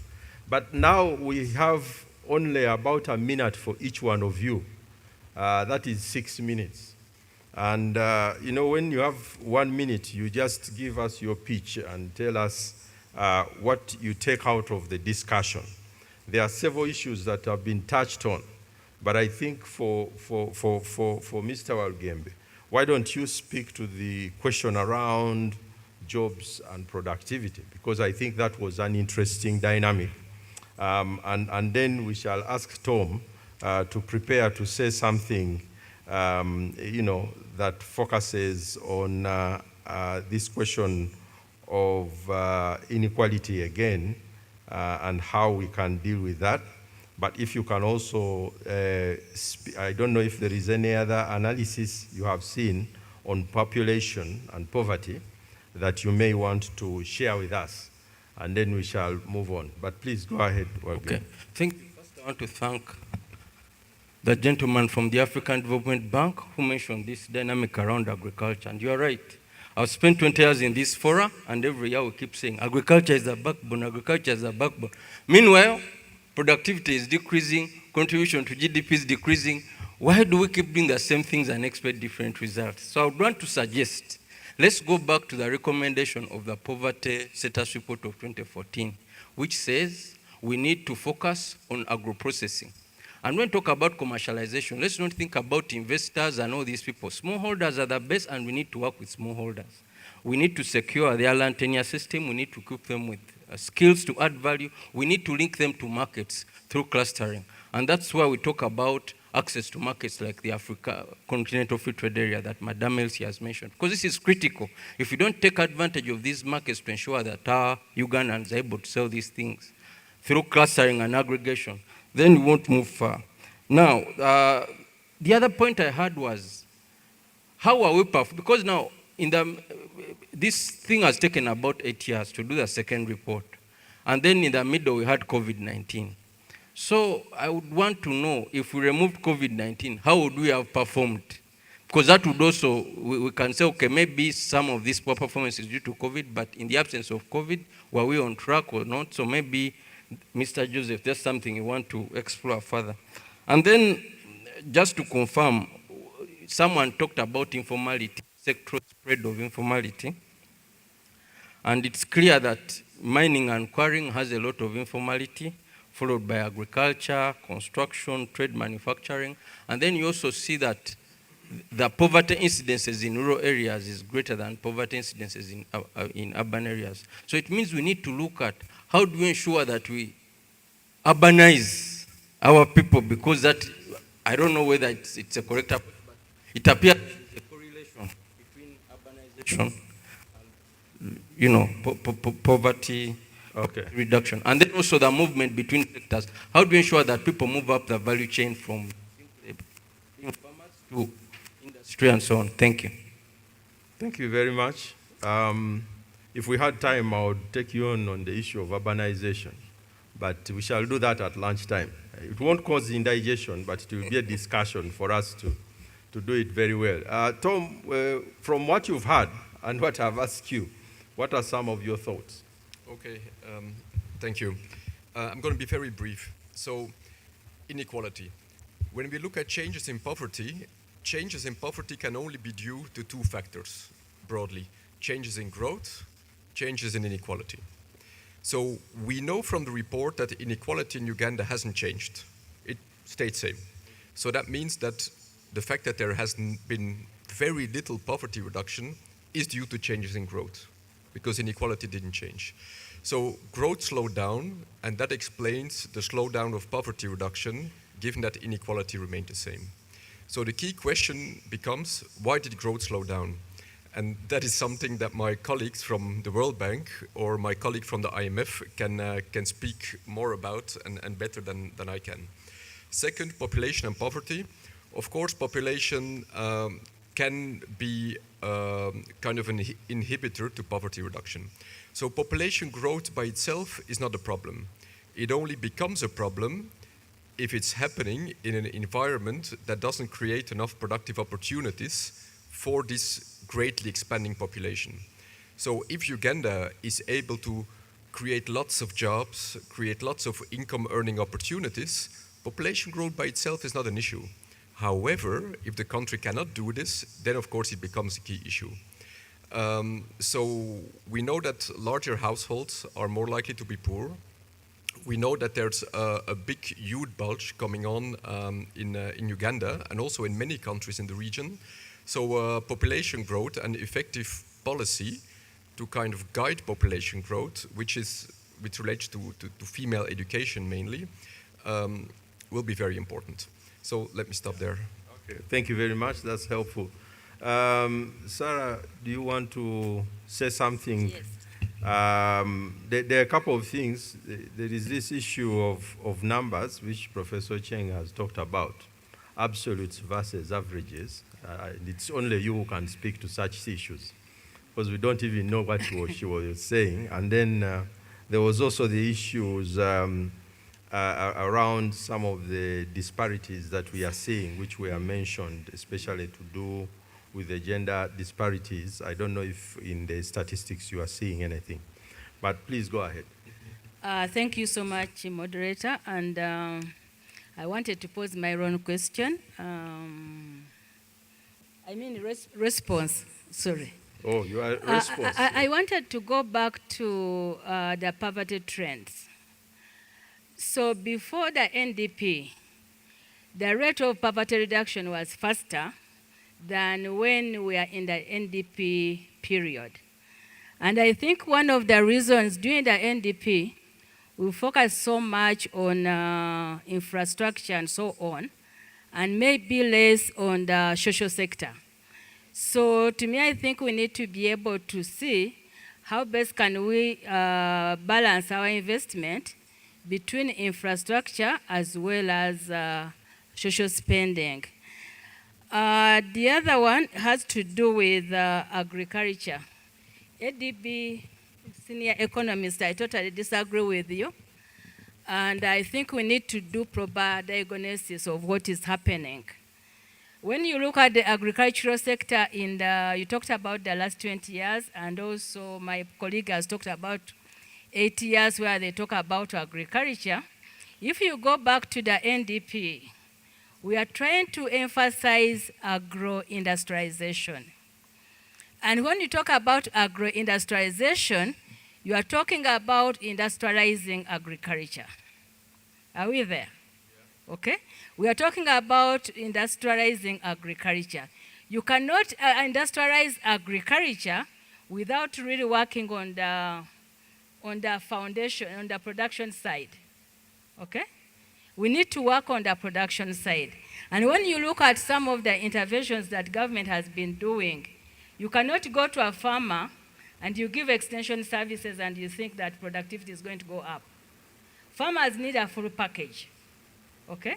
They need a full package, not these piecemeal packages like let's distribute seeds and so on. That one will not work, okay? They need a full package and it has to be of scale, okay? So that you can have a very strong production base. Once you have that strong production base, then you can go into your industrialization and so on. That way people will be shifting automatically from the agricultural sector to the other side.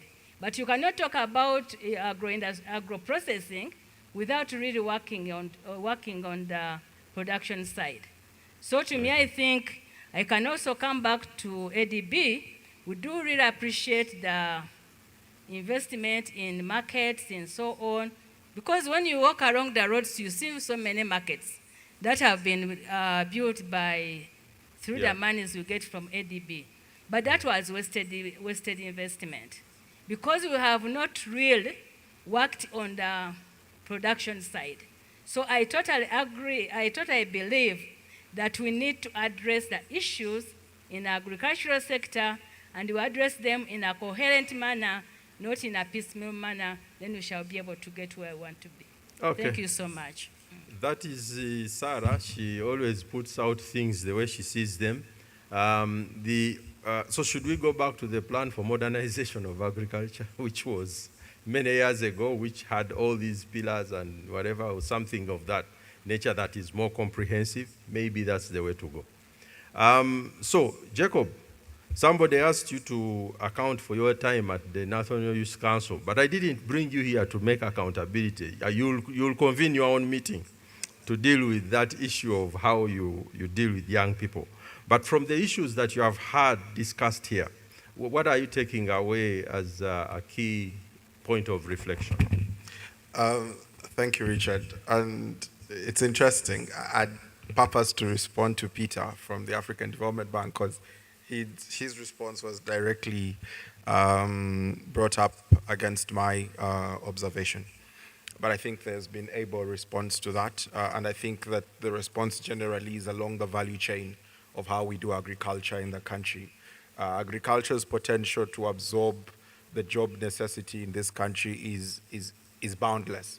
The challenge is the value chain proposition that government is working on, but also how much that value chain comes down to what UNDP has been talking about, the governance of things, having accelerator infrastructure. How do we penetrate agriculture with ICT and have intersectionality among sectors that then shows what everyone can feed into so everyone can get something from it? How do we increase access to markets through increasing access to internet?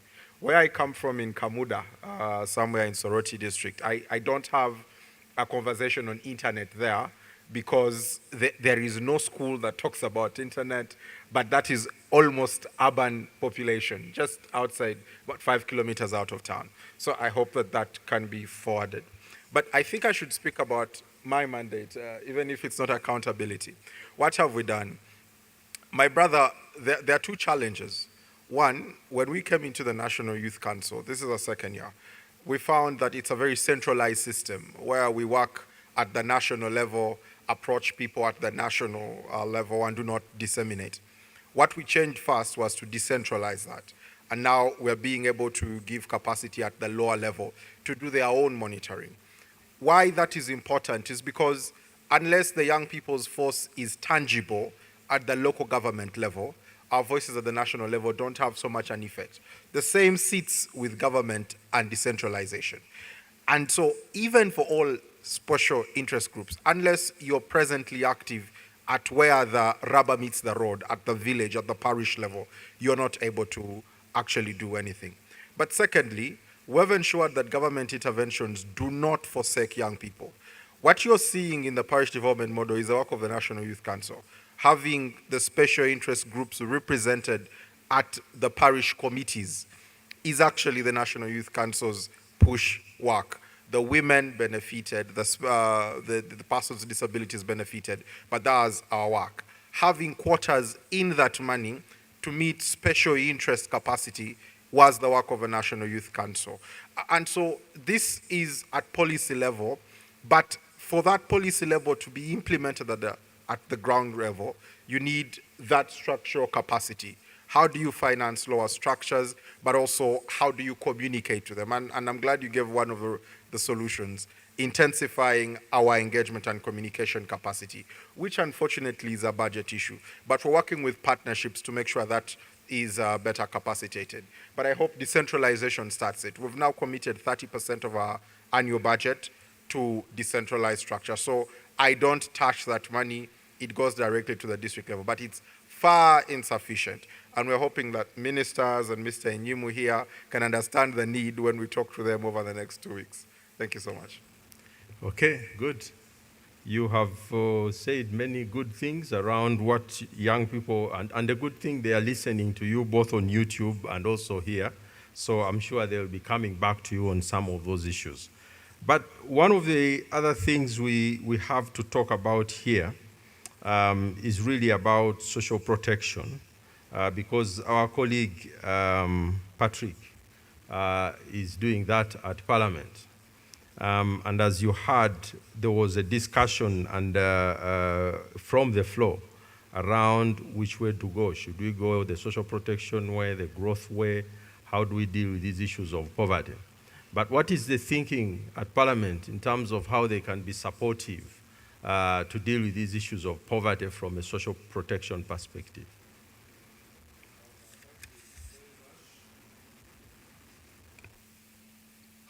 As part of my reflection on this report, is an issue that points to the positive developments that have happened in the social protection space over the last 10 years. About 10 years ago, it was very difficult to convince anybody that social protection was a tool for dealing with poverty. In fact, up to now, many people still view social protection spending as consumptive. I'm glad that reports such as these continuously highlight that social protection interventions are very critical in reducing the poverty levels for countries such as Uganda. So we look at social protection in many lenses. We are looking at social protection on the side of the social security element. We have been talking about informality here. When you look at people in the informal sector, they are not covered under social protection interventions that we have. The NNSSF, for example, has less than 2 million people who are currently members, and the issue of whether they are active or not is a debate for another day. When you look at the coverage for those that fall under social assistance, you realize that the older persons that are being targeted here currently are less than 400,000. The children that are being targeted are not very many. So we still have social protection programs that are scattered all over the place, that are poorly funded. What can Parliament do about this? Number one, Parliament can be what I call a gatekeeper to ensure, to open doors for social protection debates to come in there. So as you realize recently, the budget for SAGE, for example, for next financial year, which was at 121 billion, in the National Budget Framework paper was cut by 80%, and only 24 billion was reflected. It had to take the intervention of members of Parliament and many other stakeholders to call on Ministry of Finance to revisit the idea of cutting across board the subvention budgets by 80%. And I'm sure that in the coming ministerial policy statement, that issue will be rectified. That would be one role that would be paid by Parliament to ensure that resources are allocated to critical projects in the social protection area. The other issue is, of course, to demand for review of policies. The current social protection policy that we have of 2015 right now, I think, has been overtaken by events. It's high time that we talked about the review. We still don't have the National Social Protection Strategy. As I understand, the National Social Protection Strategy is still in draft. It is something that we need. We can't be praising social protection as a very effective tool, but again, as a country, we don't have a national strategy. It means then that even if we actually fund, we continue to fund things that are not moving in a systematic way. We need also to invest, and this is an issue that our technocrats and members of Parliament should focus on. Registry, social registry. Some people call it a single registry. You realize that during COVID, there are many interventions that were put up, including direct cash transfers to vulnerable persons. But which people actually got these funds? It is perhaps one who had a mobile phone. Most of the vulnerable people don't have mobile phones. It is perhaps those who are registered under NERA. Some vulnerable persons are too vulnerable to actually be even registered under NERA. So you don't have a register, you don't know who is vulnerable and who is not. So that is an area that we could also invest in, also investing in registration of persons. You realize that, for example, under the SAGE program, 43,000 persons. Patrick, you are going too fast, and I wanted to ask a simple question. Are you saying that these things you are taking forward? Because I don't want us to give, since you are from the social protection group that is doing advocacy, are there things that are happening at Parliament that we can latch on and say, this is what is going on? What is going on is that pushing for full financing of SAGE is going on, and it is something that we call on everybody to support. Full financing for NIRA to ensure that all vulnerable persons are enrolled is very critical, because like I mentioned, you have 43,000 older persons who are eligible but cannot benefit because of the national identity card. Then we also have the issue of persons with disabilities. The budget is low, and we're pushing for its funding. And we're also advocating for the child-sensitive social protection programs to be scaled across the country. So we need to be informed, of course, by support from other stakeholders. Research, this is going to be a very useful tool for advocacy as well. Thank you. Thank you, Patrick. I think that's very, very helpful. Now, there was a question from the participants on Zoom, and I think, James, you will have to answer it, or you will have to find an answer. So one of the two options. They're asking, it looks like reading through this report, it's not clear if there is any analysis that is done around vulnerable groups, especially refugees and all those other kinds of vulnerable groups. But from your understanding of the analysis, what do you know?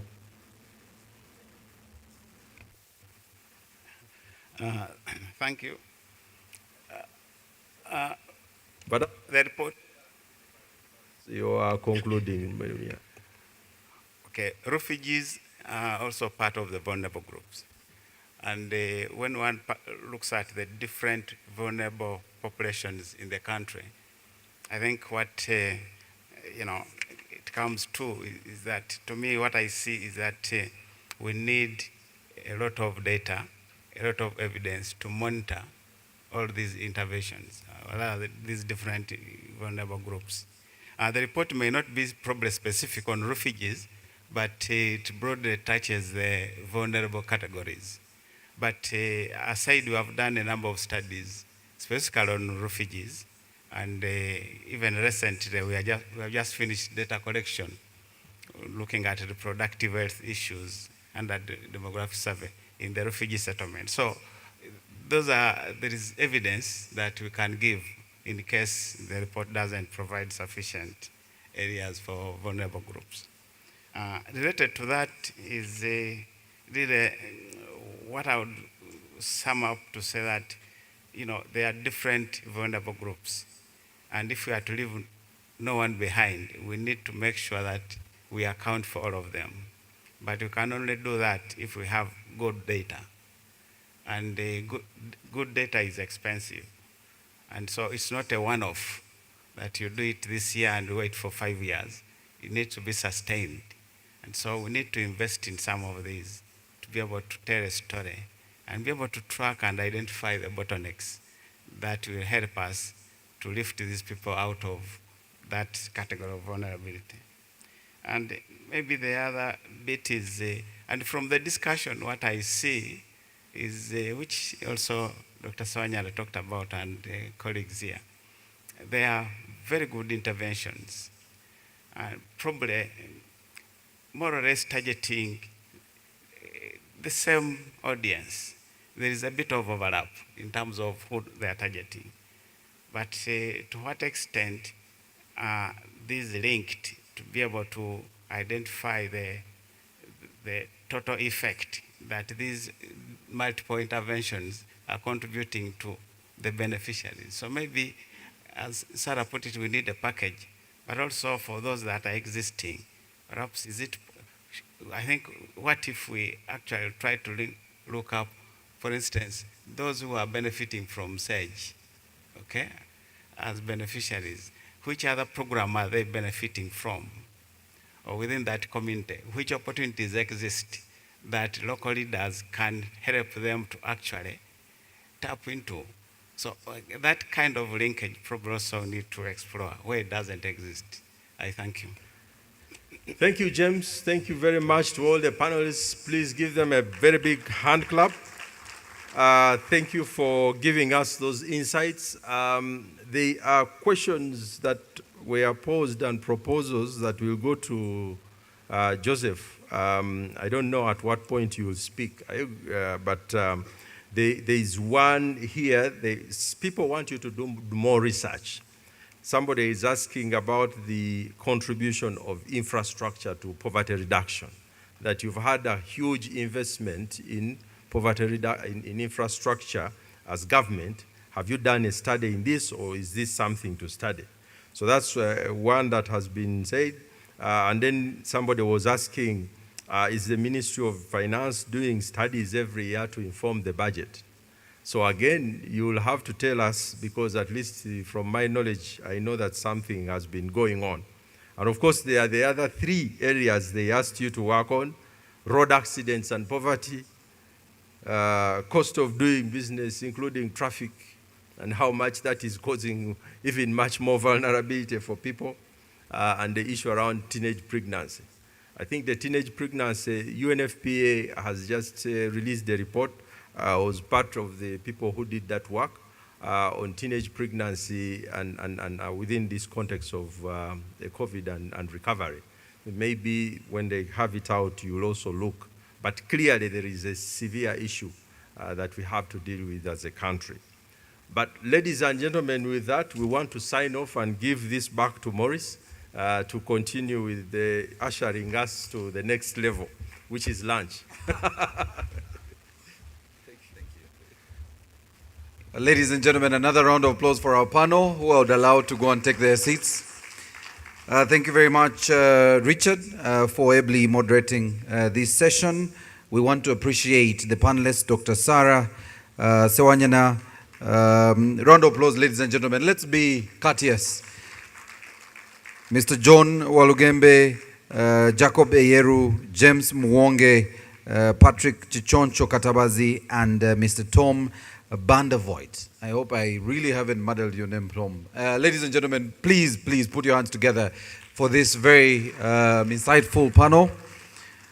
I think that a couple of issues have been raised, and I actually liked some of the key highlights from the comments shared in the room. And I think there is an interest, especially one on the data from 2020 to 2022. I think it would be very good to look at the numbers and see where we are. Maybe Elsie needs to, again, support that particular report.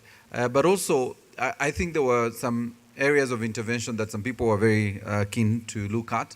The issues around infrastructure, and I'm glad Richard brought it up, where there's improved infrastructure. For example, in the Albertine region, where we know what's happening in that area, what are the numbers telling us with the increase in number of accessible roads, but also areas where you've done some work in the education and health sectors? Are we able to look at that development transition into getting people out of poverty?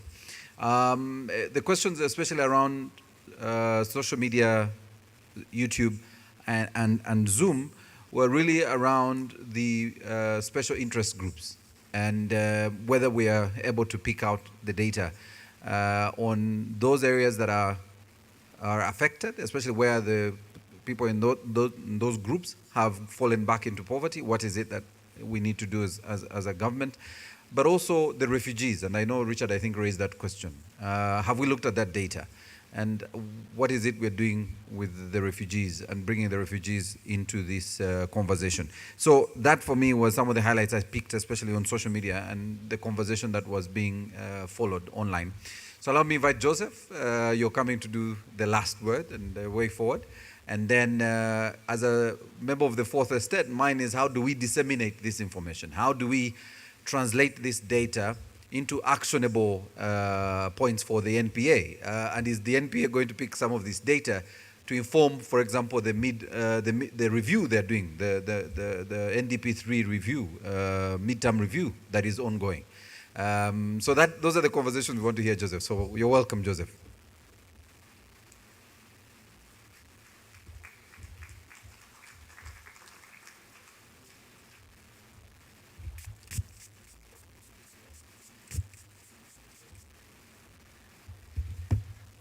So thank you, Maurice, and to all of you for being a very, very engaging and patient audience. On behalf of the Minister of Finance, both the political and technical leadership, we want to thank you for today's engagement and your collaborative efforts that have brought us this far in this journey. I want also in a special way to thank the team that has worked with myself. This product has benefited from a larger segment within the Ministry of Finance. John Bosco, the MPA section, I see we have here Doreen, Martha. Some have since moved. I want to recognize that this has been a team effort internally. All of you who participated in the National Validation Workshop, that explains the product that we have. A lot of questions have been raised. Before I just give you a sense of our way forward, I would like us to reflect on a few,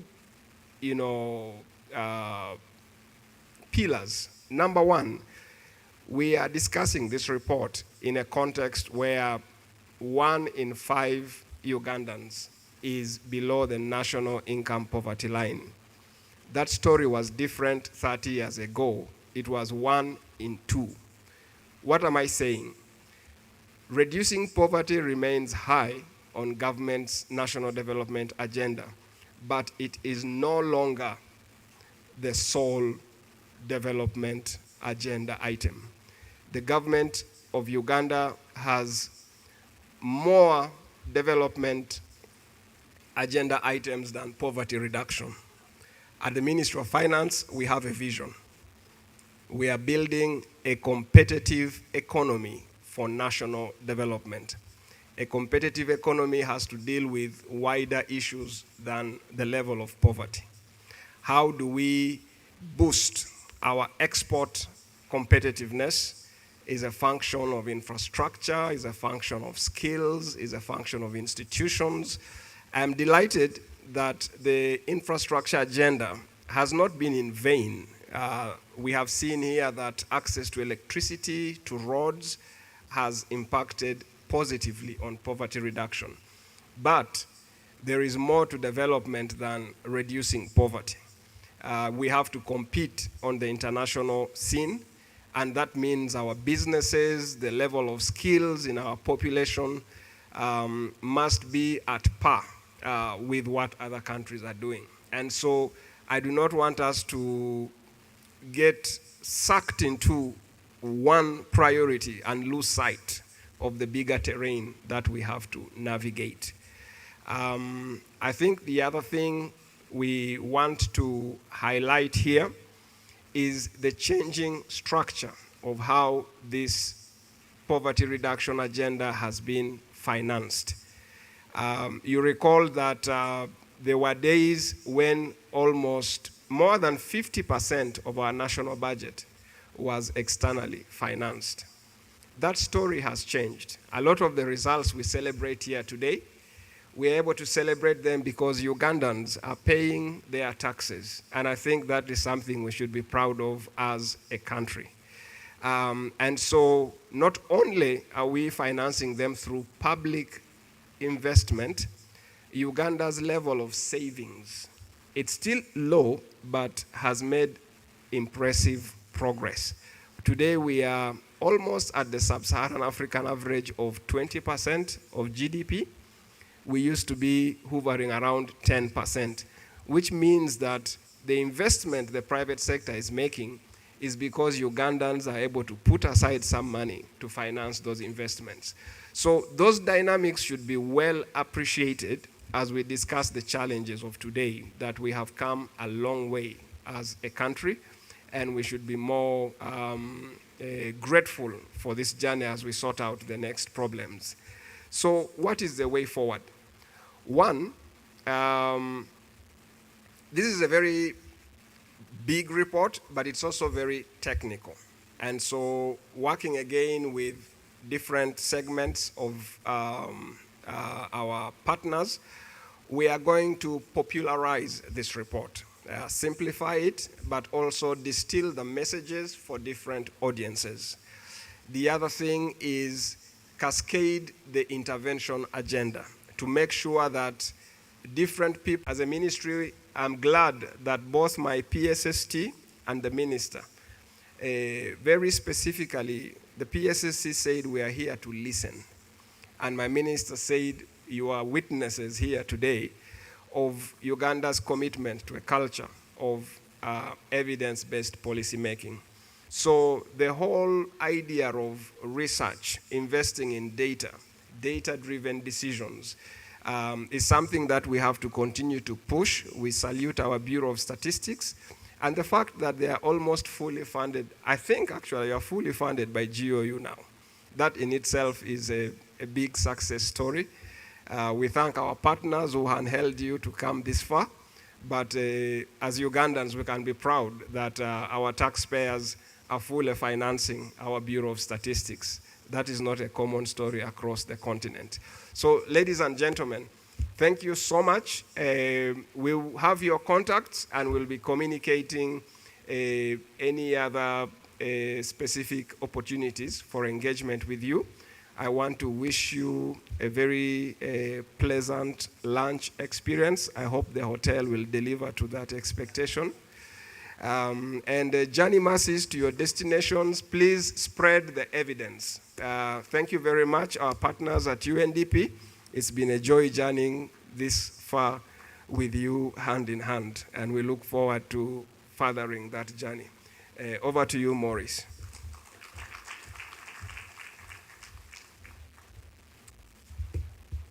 Thank you very much. Ladies and gentlemen, this is the last time I request you to put your hands together. So specifically for the Minister of Finance and UNDP for inviting us and convening us here today. And I think what Joseph just said is that this is really the beginning of this conversation we are having. But what's very critical for every one of us, and I think everyone in this room has a responsibility to play when we start talking about issues of poverty eradication, and this is clear as SDG number 1, but we're not just really speaking to SDG 1, we are speaking to almost about 12 SDGs in the 17 SDGs when we address and tackle issues of poverty. We're also addressing issues of inclusion, we're addressing issues of social protection, I like the president keeps talking to the issues of socio-economic transformation. And the socio-economic transformation will only begin by all of us being part of this discussion around issues of inclusion and of course, and by the way, another one that we critically avoid, and maybe you didn't tackle in this particular report, but I know you had a space around climate change, is the protection of our environment. And that's going to be very critical. And I'm glad that lately the president, in every single address, is very categorical on issues of wetland management and how we're going to get people out of those wetlands, and we must get the people out of the wetlands, but also protect our Ramsar sites and be able to keep this environment as beautiful as it is and we're enjoying for our grandchildren, not our children, but our grandchildren. But I always tell people that we're going to be judged so harshly as a population when we are in our old age, because they'll say, what did you do about this? So when we invite our children and you're inviting them clearly to a wetland and you're saying, welcome home, and they can see that this is a wetland, they will hold us accountable. And history will really judge us harshly if we don't do enough to protect our environment, but also bring as many people out of poverty in one way or the other.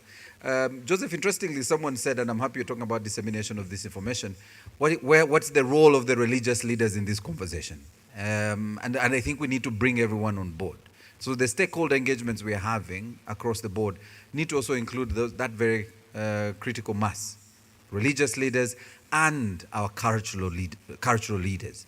And so with that, I want to welcome you to lunch. The conversation continues. Please use the hashtag poverty status report, and then we can keep sharing as many interventions as we can in those conversations. We want to thank our online audience, the people on Zoom and those watching us online, for joining us for this launch. And lunch is in Royale, but for some of the others, you may notice you may have a different coupon that says maybe TOTS. So it depends on what your coupon says. So Royale or TOTS, please check your coupon. to be sure where you're going, because you could be bounced at one of the doors. But lunch is ready, and bon appetit, and see you at the next launch, I guess, now that we will be looking at 2020 to 2022. All right, good evening.